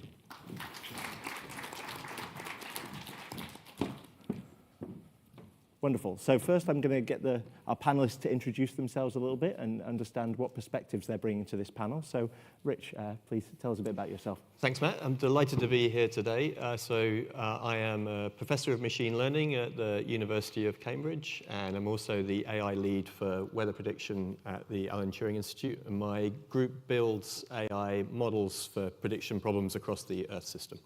Wonderful. Thank you. Neil? Hi, I'm Neil Hausman. I'm a principal officer at the Gates Foundation, based in Seattle, Washington. And I work in the agricultural development group, mostly developing solutions for smallholder farmers in sub-Saharan Africa and South Asia. Wonderful, thank you. Caroline? I'm Caroline Bain. I'm from the Met Office. I'm the head of weather verification, weather impacts, and post-processing. But my long-term research interest is in African meteorology. Wonderful. And Doug? Hi, so I'm Doug Parker from the University of Leeds. I'm a professor of meteorology. For most of my career, I've worked on African meteorology. I've particularly worked in operational meteorology, so with the African weather services and universities in Africa, really looking at the challenge of making scientific forecasts useful for people in Africa. Wonderful, thank you. Michael? Yeah, I'm Michael Baidu. I'm a research fellow at the University of Leeds. I did my bachelor's degree at the Kwame Nkrumah University of Science and Technology in Ghana. I also work at the Ghana Meteorological Agency, and now before coming to do my PhD at the University of Leeds in atmospheric science. Wonderful. Thank you very much. And maybe to address sort of this point of the topic where we're looking at specifically, we'll talk a bit about the transformation more broadly, but some of the questions are going to be focused on Africa in particular. And we did try to have an even more representative panel on this topic, but visa issues have meant that we've not been able to attain the perfect panel, but we still have a wonderful representation. So before we dive into the questions that I've set up from here, I just want to know we're going to later on in the second half, open up the floor to anyone who wants to ask this panel a question. So please do get thinking about the challenging or easy question, depending on how generous you feel for this group. But we're going to start with what is sort of just you come from a various domains. You may be not very knowledgeable about what's happening right now in this space. So we're going to get Michael to talk to us first of all about what is the current state of forecasting in Africa. Sure, thanks so much. Before, like I mentioned, I work at the Ghana Meteorological Agency before coming to start my PhD. From my experience working at the Ghana Met Agency and also my experience working with other Met centers in Africa, I know that we do not run our own models, mainly because of computational costs and then also how much of power is required to run these models. And so we mainly rely on the global north for the forecast, the models, the outputs from the models that we use for our forecast. So we have the Met Office products, we have ECMWF model products, the NOAA from the US. So these are what we have mainly been using. We also, through a project in Ghana Meteorological Agency, we're running the WAF model at a 9-kilometer resolution. But we also had a challenge because sometimes there are power outages. And you know that when there's power outage, then it means that the model run stops, and then by the time we come, we do not have the products available. So that means that we still have to rely on the output from the global North models. And so, which then becomes a challenge because these models have mainly been developed for the mid-latitudes and not for tropical weather. And so that means that they are not able to simulate tropical storms accurately. And so, which is more reason why there has been the need to get models that run at a higher resolution over Africa that best suits African weather, which is a challenge because of the computational cost involved in running these models over most of these African countries, and which is the reason why taking advantage of AI models, which once the models have been trained, they are made available to forecasters and they are kind of easy for forecasters to work with it, becomes a good opportunity that we want to take advantage of. Wonderful, thank you. Caroline, can you talk to us about how governmental and non-governmental organisations are supporting these efforts in Africa? Yes, certainly. So the Met Office is part of a international cooperation called the World Meteorological Organization. So all national Met services are kind of a part of this UN body. And through that cooperation, we share observations with lots of other national Met services across the world, including in Africa. And one of the things is that they share their observations with these global producing centres, such as the Met Office and the ECMWF. And in return, we also provide model data for the African centres. So we do provide very high resolution model data for most of kind of North Africa and into the sort of tropics. But I think that in general, one of the things that we're really excited about with the advent of AI is that there could be more resilience in some of these countries so they have the opportunity to own some of these models themselves rather than being too dependent on the kind of global producing centres that are generally in the global north. Wonderful, thank you. And then, because we probably predominantly have an audience expert in AI, but less so in weather forecasting, Caroline, could you tell us a bit how sort of physics-based or the conventional way of doing weather forecasts works at the moment? Sure. So we've been running numerical weather prediction for about 30 or 40 years. And the Met Office has actually been at the front of that for a very long time. Lewis Fry Richardson kind of had a very big vision of how to do numerical weather prediction back in the 1920s. The physics-based models are using effectively the most basic physics equations, the shallow water equations and things like that to predict what's going to happen in the future based on fluid physics. And then we parameterize or kind of use smaller prediction models on a very small scale to represent processes that are happening below the grid scale. The AI models are taking a very different approach. They're not based on fundamental physics. They're very much based on the results that you're trying to simulate. And so there is a slight interest, and I know we'll get into it, but in terms of how you actually evaluate those AI models because of the approach that you're taking from the kind of bottom up, if you like. Wonderful, thank you. So it's been described a bit that we have sort of two slightly dual revolutions going on about AI and weather forecasting. Rich, could you talk to us a bit about maybe what we might dub the sort of first revolution? Yeah, that's great. So I should emphasize it's been a tremendously exciting time to work in this space where, a field that was relatively static, making steady progress over 50, 60, 70 years every decade, but on a fairly slow timescale has suddenly been completely transformed by AI over the last 2 to 3 years. And there are incredible opportunities across the whole of Earth systems forecasting coming as a result. So let me just talk a little bit, as Matt said, about what the first stage of that revolution is. And maybe in a second we'll talk about, actually a second wave of AI approaches in this space. So to go back to Caroline's explanation, the current way numerical weather prediction works is in 3 separate stages. You need to understand those stages to figure out and understand how AI is having an impact. In the first stage, you take information collected around the globe from weather stations, boats, satellites, aeroplanes, buoys and seas, and so on and so forth, and you bring it all together and you estimate what's the current state of the atmosphere. And then the second stage starts. And the second stage involves running this big physical model forward to say how the atmosphere is going to develop over the weeks, days, hours ahead. And that makes you predictions everywhere in a relatively coarse way across the globe.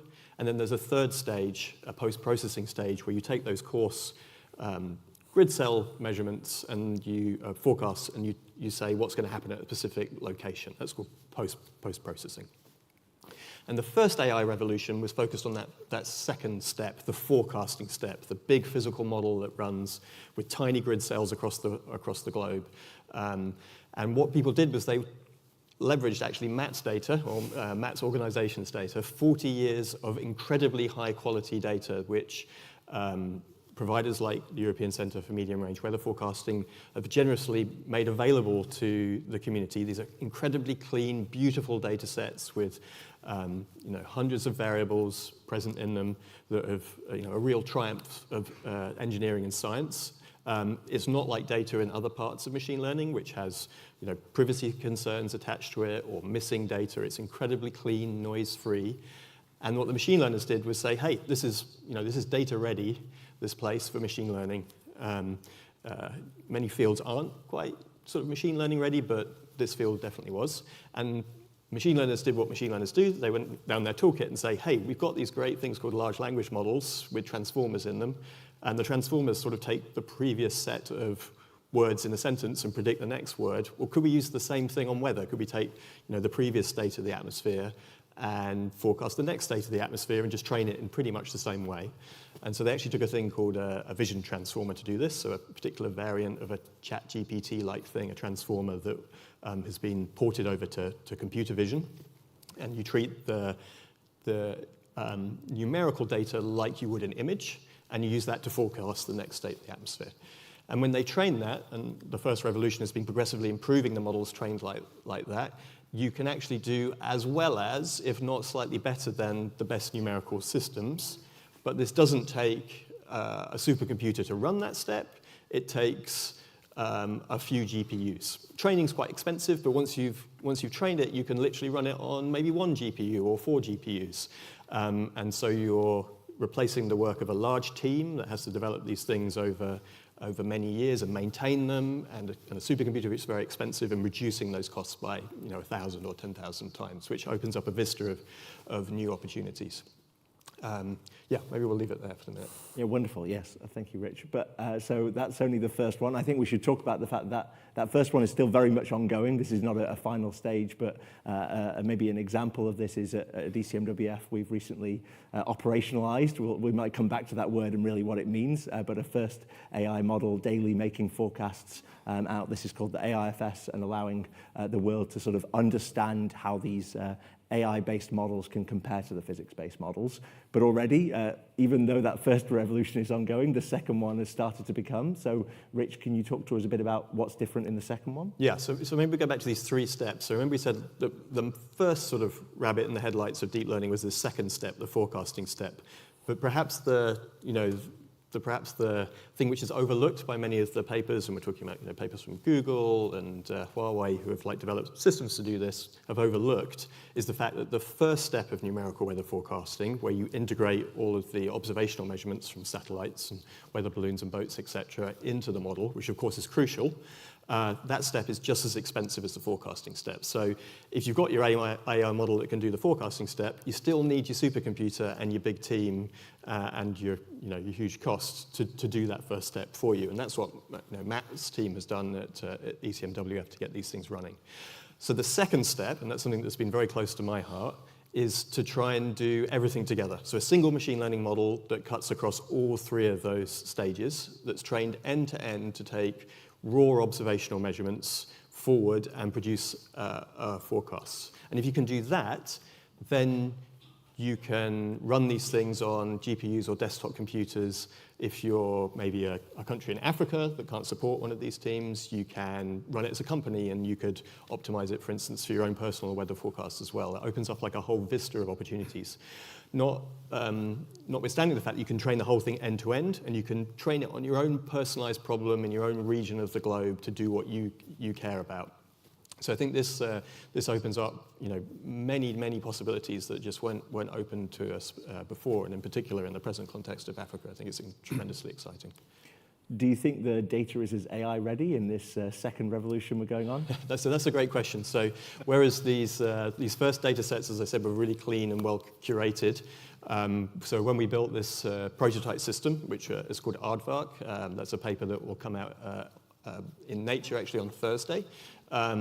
It took us, and I should say us, it was really a student, Anna Allen. It took her 2 years, basically, to collect the data. So this is distributed in multiple places throughout the world. She made friends with many people to get access to this data. It's much, much harder to come by, and you need different types of machine learning to handle this. It's quite a complicated data to handle because you get missing data. It's not nicely on a grid.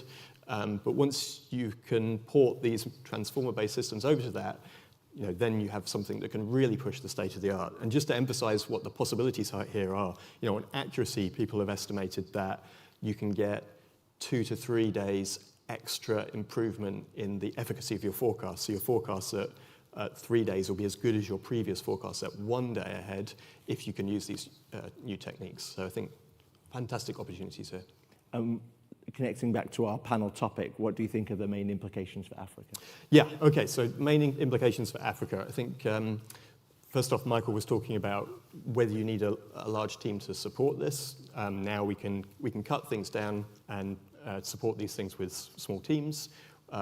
We need supercomputers to generate training data still, but once we've trained off it, we can then fine-tune in a second stage to local problems of interest. So that second phase of training actually can actually be really, really cheap. And in the Aardvark paper, we show you only maybe need 3 or 4 or maybe 10 hours of training on GPUs to do that second stage. So if you're a small business or a country in Africa, or you're playing around with weather for fun, you can really do that on a desktop computer. Third thing I should say is there's this question about whether the physical modeling approach really is the right approach for Africa, especially as you go out to longer timescales, like sub-seasonal timescales that we need for agriculture.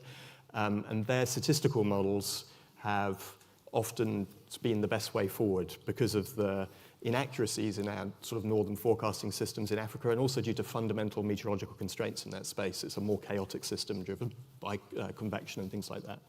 And so by training things directly end to end, you cut to the chase and you have the opportunity to actually go beyond the accuracy of the current sort of physical modeling systems. Wonderful, thanks.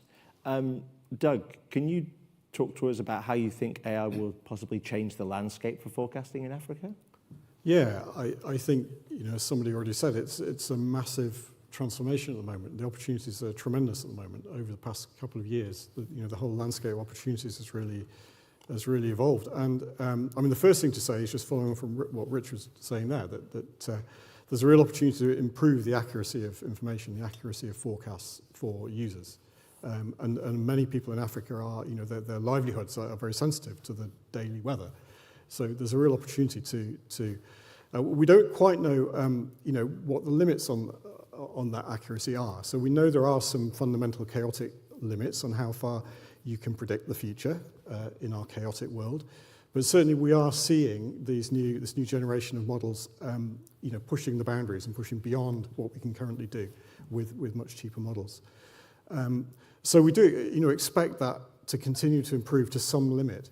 But I think more importantly, because we can really localize and train these models on the challenge, the specific problem in Africa, rather than training with a global focus or even a European focus, we can focus on Africa. Then we have, we can focus our attention in improving for this specific region rather than optimizing for the whole globe. So for those reasons, I expect the quality of the information to be increasing. We're seeing that already, of course, but then again, the other changes are sort of more operational, and I think that's also where we have a real opportunity now.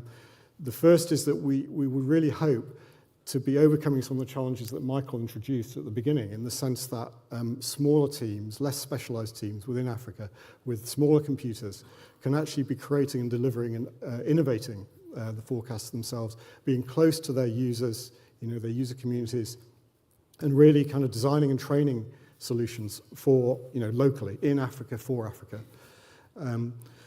And I think that, that change is really fundamental in it. And at the moment, we're sort of struggling with the fact that information is coming from the global north as a power imbalance, and it's not always configured in the way people want it, and it's hard to make use of. So actually shifting that center of gravity to Africa will be enormous change. But then I think the third and really another transformative change is that this revolution in AI forecasting has really been driven by the private sector, which is, throughout the evolution of weather forecasting to date, it's all come through government agencies. And so again, nobody quite knows where this will go. The private sector has been very active in terms of the global corporates, initially driving this with enormous computational power, but also now small, SMEs, typically in the global north, realizing that they can produce products and make money from those and sell them. So this is just another big shift. I don't present that as good or bad. I just say that this is the state of how things are changing, and I think the next 2 or 3 years we're going to really see the implications of that. Thank you very much, Caroline. Can you talk to us a bit more about this sort of the role of public and private in this space, as sure, I see the two being brought together? I'm the British government person on the panel, so I think the importance. So the thing I would say is that I'm not anti-private sector. I think that actually the private sector is doing some really exciting things in the AI space, and what I'm seeing at the moment is that there is an appetite to act responsibly, especially in Africa, where they are starting. The forecasting is starting from quite a low level. There is not that much, information available to the public at the moment. But there are African institutions and there are existing Met services in Africa. And those Met services, actually, some of them are, well, actually all of the ones that I've visited are staffed by extremely dedicated people who are really excited about the potential to embrace and extend their scientific work and their forecasting capabilities. So one of the things that certainly the Met Office is really trying to encourage is for private sector to work with the existing African institutions rather than bypass them, so that we end up with kind of public-private partnerships rather than a private company coming in and usurping what should be the authority of the sovereign states that are existing. So I think that's where we're at an interesting stage where actually there's a huge amount of power in these private companies, and then it's up to them very much about how they use that power. And I'm very excited that there are private companies who are really asking us the questions, how do we do this responsibly? How do we do this for the global good? How do we make sure that we don't bypass local institutions?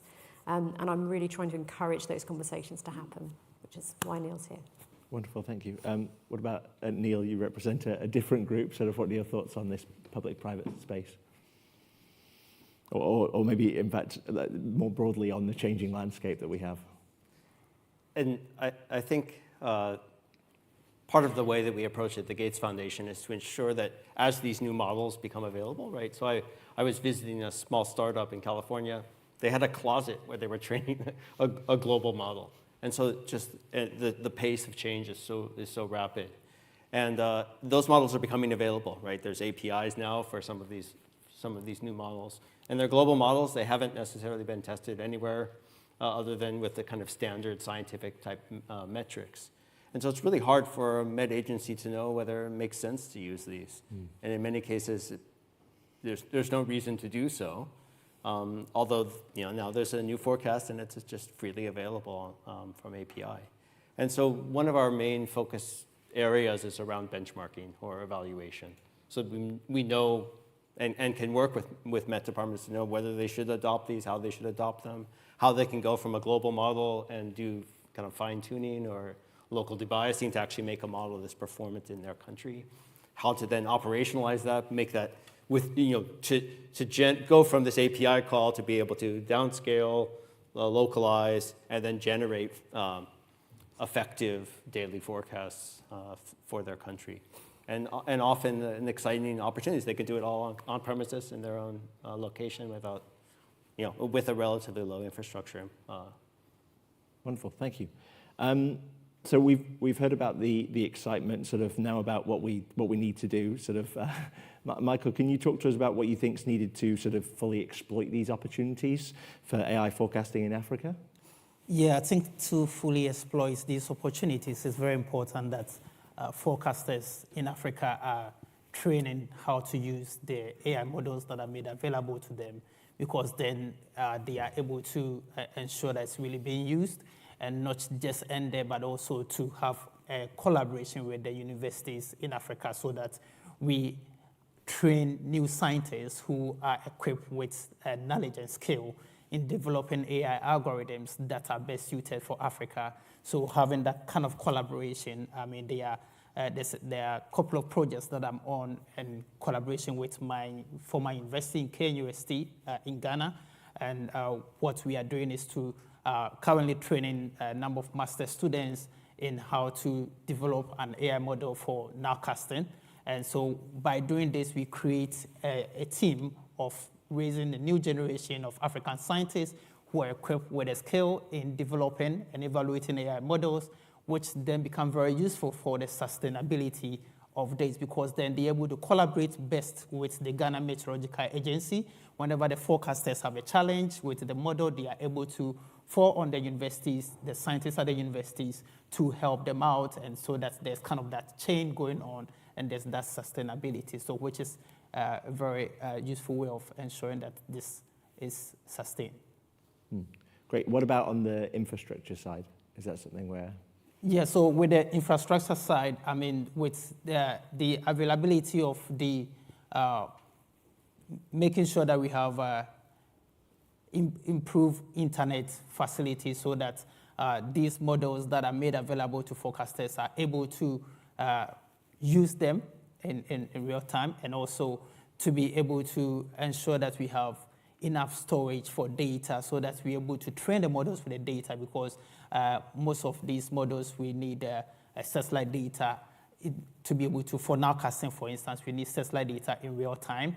And so having enough storage, computational storage to store this data, which can be used to train this model, is very, very important. And as well as also improving the collection of observational data. So currently, apart from the synoptic stations that provide data to the for the global forecasting centers, we also have we also have data that's also from the automatic weather stations, and we need to ensure that these automatic weather stations are working operationally.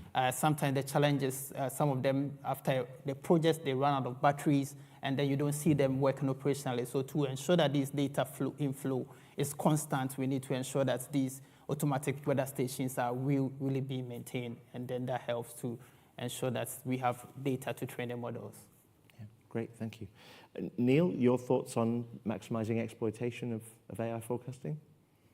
Yeah, and so maybe I'll start bringing this kind of a step down towards kind of impacts of climate change in African agriculture. So one of the opportunities, right, so these models and this landscape is evolving so quickly from the AI standpoint, it's evolving almost as fast as climate change is impacting farmers. And so one example in East Africa, there used to be 2 rainy seasons. There was a short rain season and a long rainy season. And then with climate change, the short rain season has started late, been very small, and very intermittent. And it's caused a lot of farmers to decide to not plant at all. So you can just imagine if half your paychecks didn't come one year versus the other. And it has huge impacts on farmers' lives. And farmers make up, up to 70% of the population. And so climate change is having extreme impacts.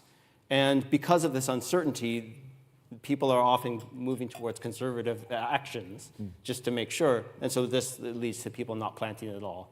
And so those are opportunities I see for these new models, specifically in this subseasonal or 3-month time step, where farmers will have enough time, energy, resources to actually make decisions. Should I plant? What crop should I plant? When should I plant? With enough foresight to be able to get all of the pieces together to do so. And so that's an area that we're specifically focused on, is this start of the rainy season and providing farmers with determining when to plant as kind of a task. And then, as I mentioned before, the benchmarking efforts, we've also started to move away from these scientific kind of meteorological benchmarking approaches that work very well for numerical weather prediction, but trying to see how we can think about it differently from an AI perspective and specifically be task specific. So if you wanted to know when to best plant, one, what model should you train, but also how would you know when that rainy season will start?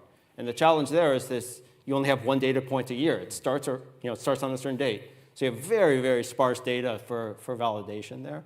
And so we're also looking to Earth observation and these geospatial foundation models to help us see, are there other data that will determine, for example, when all of a sudden the world became green. When it rains, all the plants grow, the crops grow.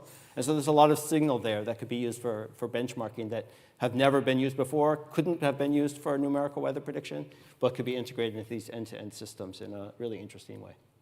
Great. And what about getting this data sort of AI ready? How do we? Well, so I would say, and kind of follows on my previous point, really interested in new and alternative data sources. So for example, data that you can derive from cell phone towers, from cell phones themselves. So looking to data types that are scaled, are available in Africa, because of course, as Michael mentioned, there's a lot of challenges with automatic weather stations not reporting. In some regions, up to 80% of the infrastructure isn't reporting up to spec. And so really need to look for, to drive these models to work for Africa rapidly, we need to think really differently about the data types.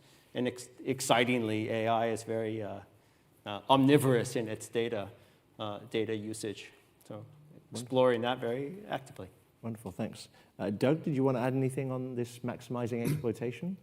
Yeah, I think there's a key point here that the system is not somewhat broken at the moment. As you say, 80% of stations not reporting is probably optimistic. But there's a possibility in future actually we make a much better link between the data collection and the production of the product. So currently data is sort of sent away out of the country to the global north where it's processed and then the product comes back.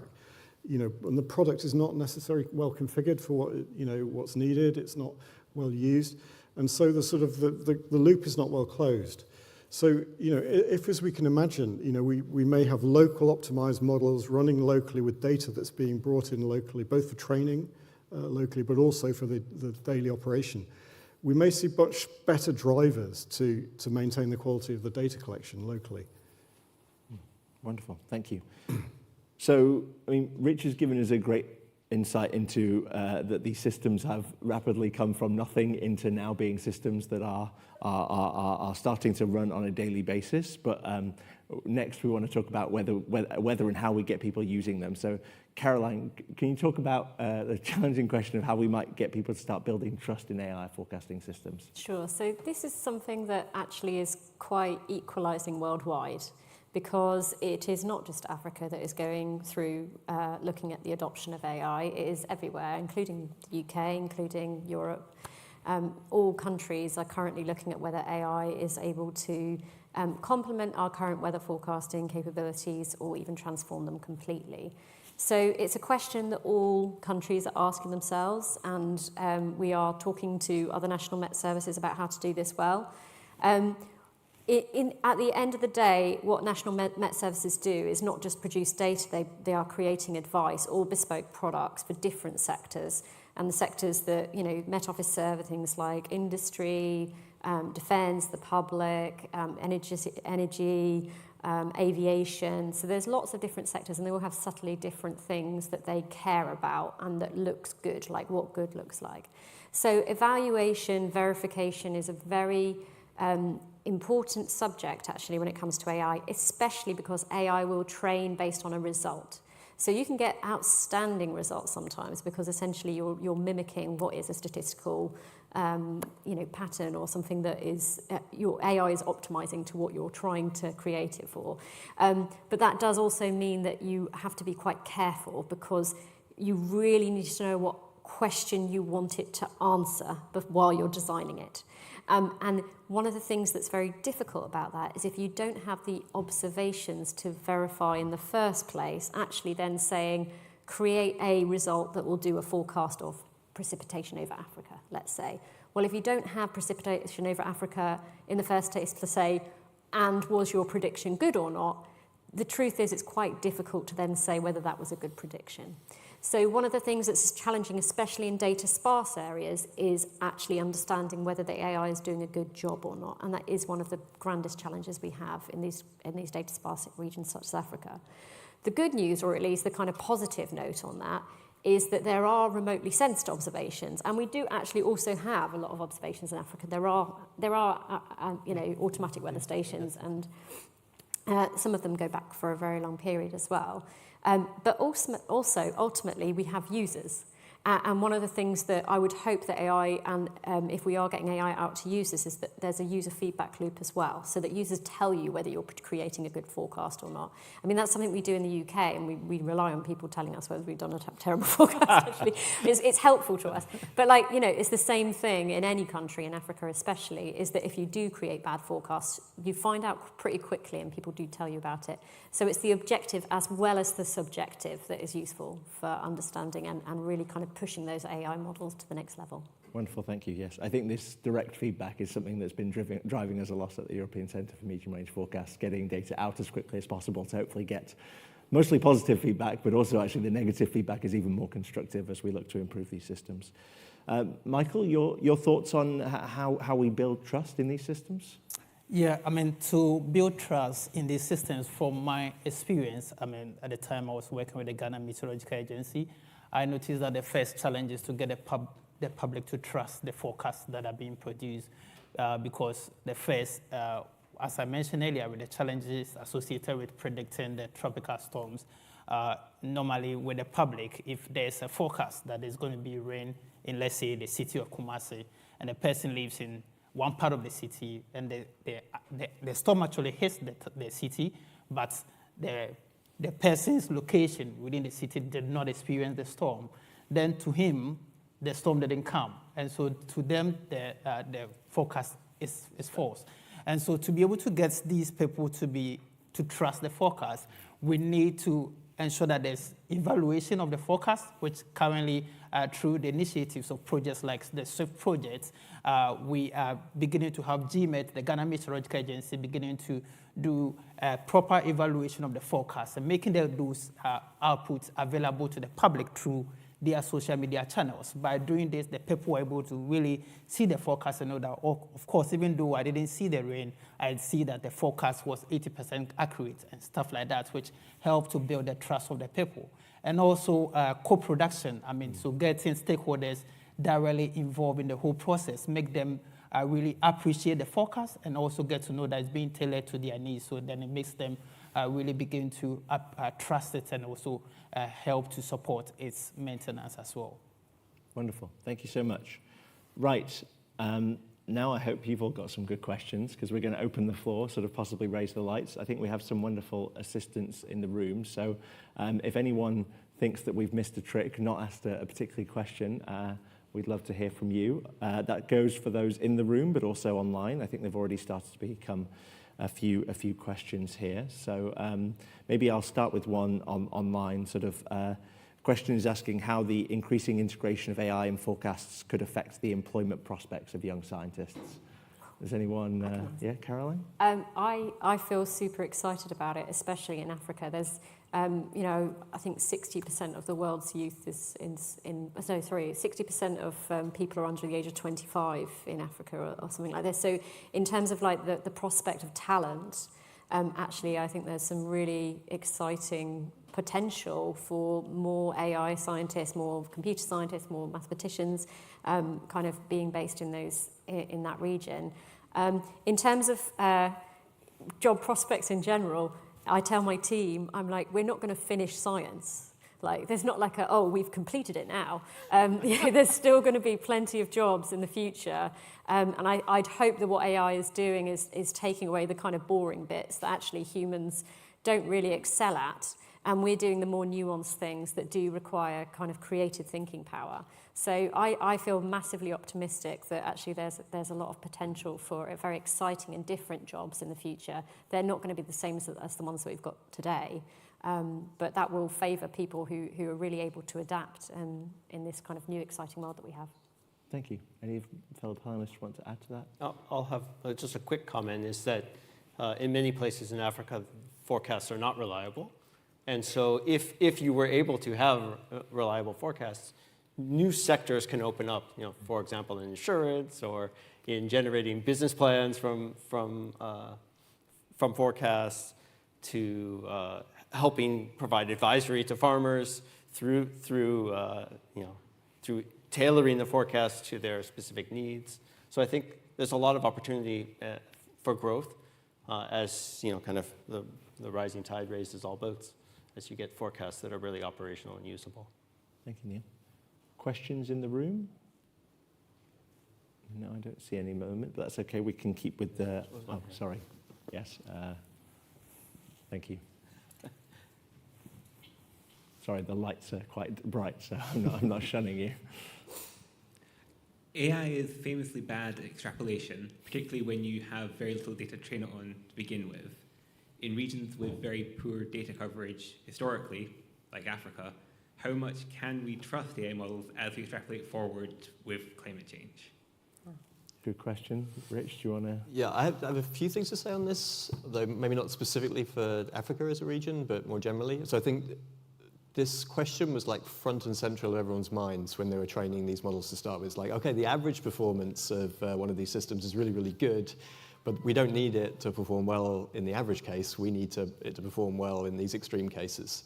And as you say, machine learning has like a poor track record in that case. If there isn't much data, then you're asking it to generalize. And I think it's fair to say, it'd be interesting to get Matt's take on this and Caroline's. But for me, they've exceeded my wildest expectations in terms of how good the extrapolation is. So this, you should take that with a grain of salt. This evaluation is still ongoing, and it's by no means comprehensive at the moment. But I'll tell you a story from our work at Microsoft where we looked at tropical cyclone forecasting. So tropical cyclones, obviously very extreme weather phenomena. Aren't many tropical cyclones in the data that we're training off of for the last 40 years, comparatively speaking, very extreme events. And we built like a foundation model at Microsoft, which we then fine-tuned to lots of different tasks. And one of the tasks we looked at was generating tracks for tropical cyclones. And at least in that case, the system surprisingly are outperforming not just the best operational numerical systems, but actually outperforming the teams that then provide forecasts based on those operational systems. So this is not going to happen across all of these different types of phenomena, but people have gone through fairly systematically, and it is true, you can see in the tails like extreme cold, extreme heat, these things falling apart a little bit, but it's not catastrophic at the moment. Yes, there needs to be lots of tests, and I think one answer to this is to look at transfer learning. So you transfer learn from data-rich regions into data-poor regions currently. I think active learning to tell us where to put small numbers of additional sensors is really helpful. And I think leveraging remote sensing satellite data, particularly if you can learn the relationship between actual station data and remote sensing data in different parts of the world and then transfer learn across, so where you still have access to that remote sensing. All these things can help. So the machine learning is not going to provide a complete answer, but you've got a toolbox of stuff that you can start to do there, which is probably putting us in a lot better situation we were in than in the first place.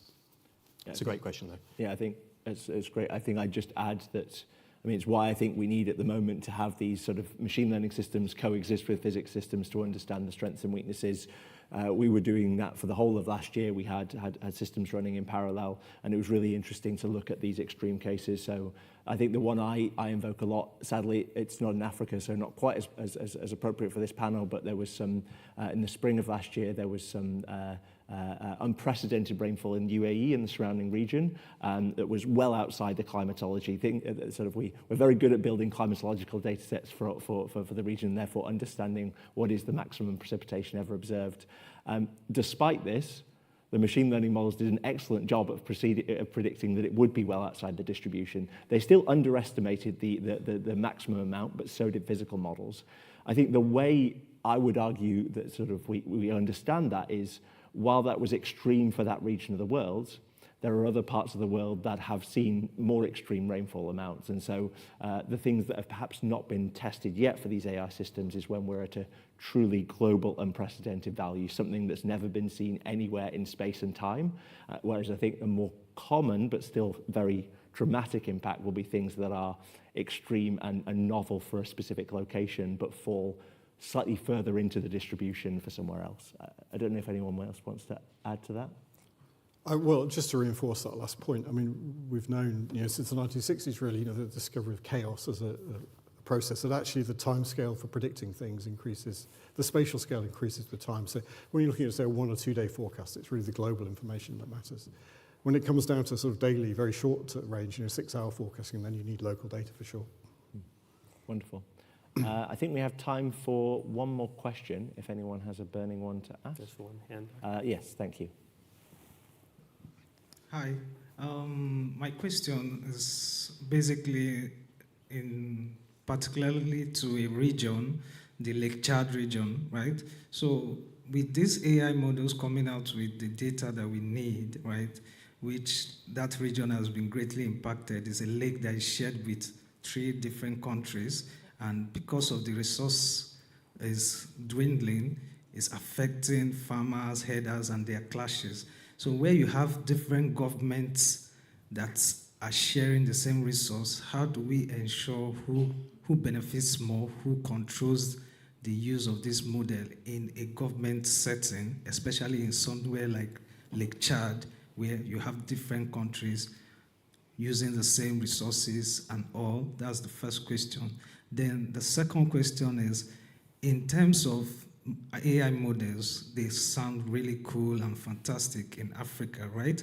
But the end users, who are the farmers and the local people, how do we ensure that they can actually make use of this data to actually build a livelihood around it and they can trust it?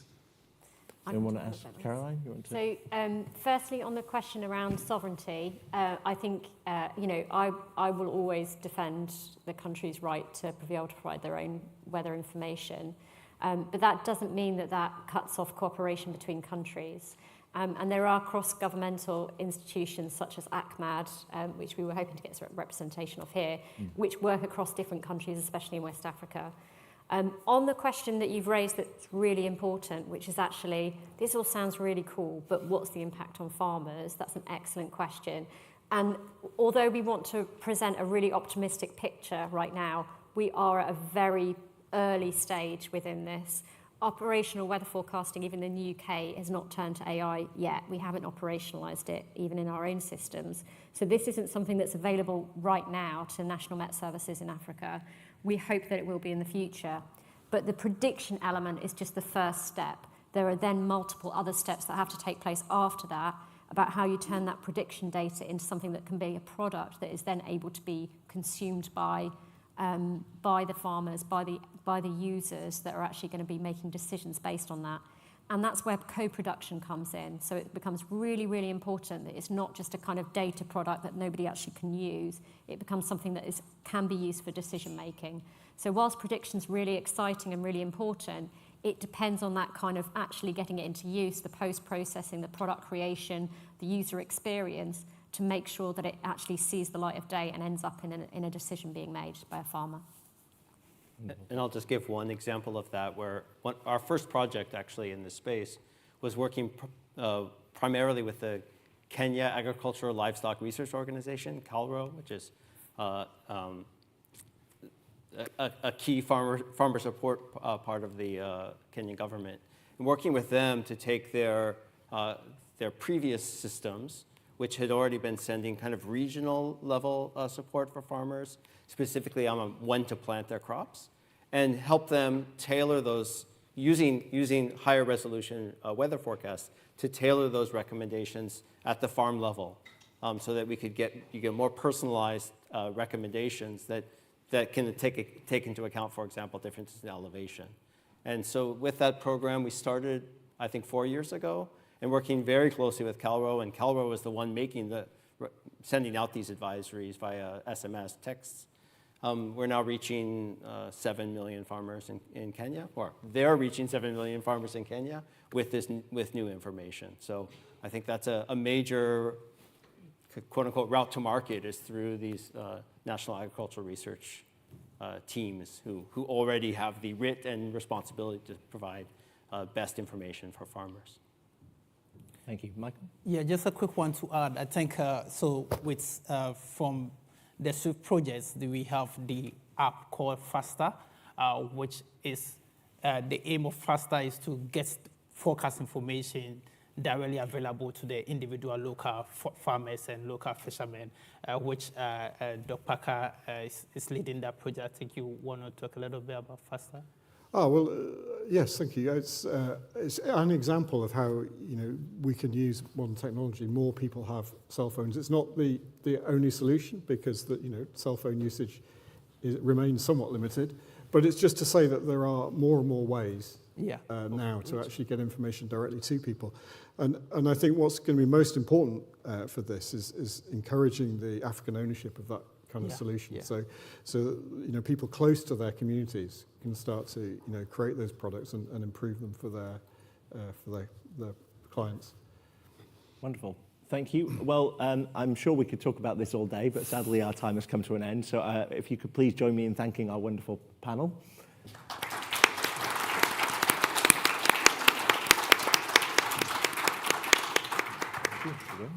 Exit stage left.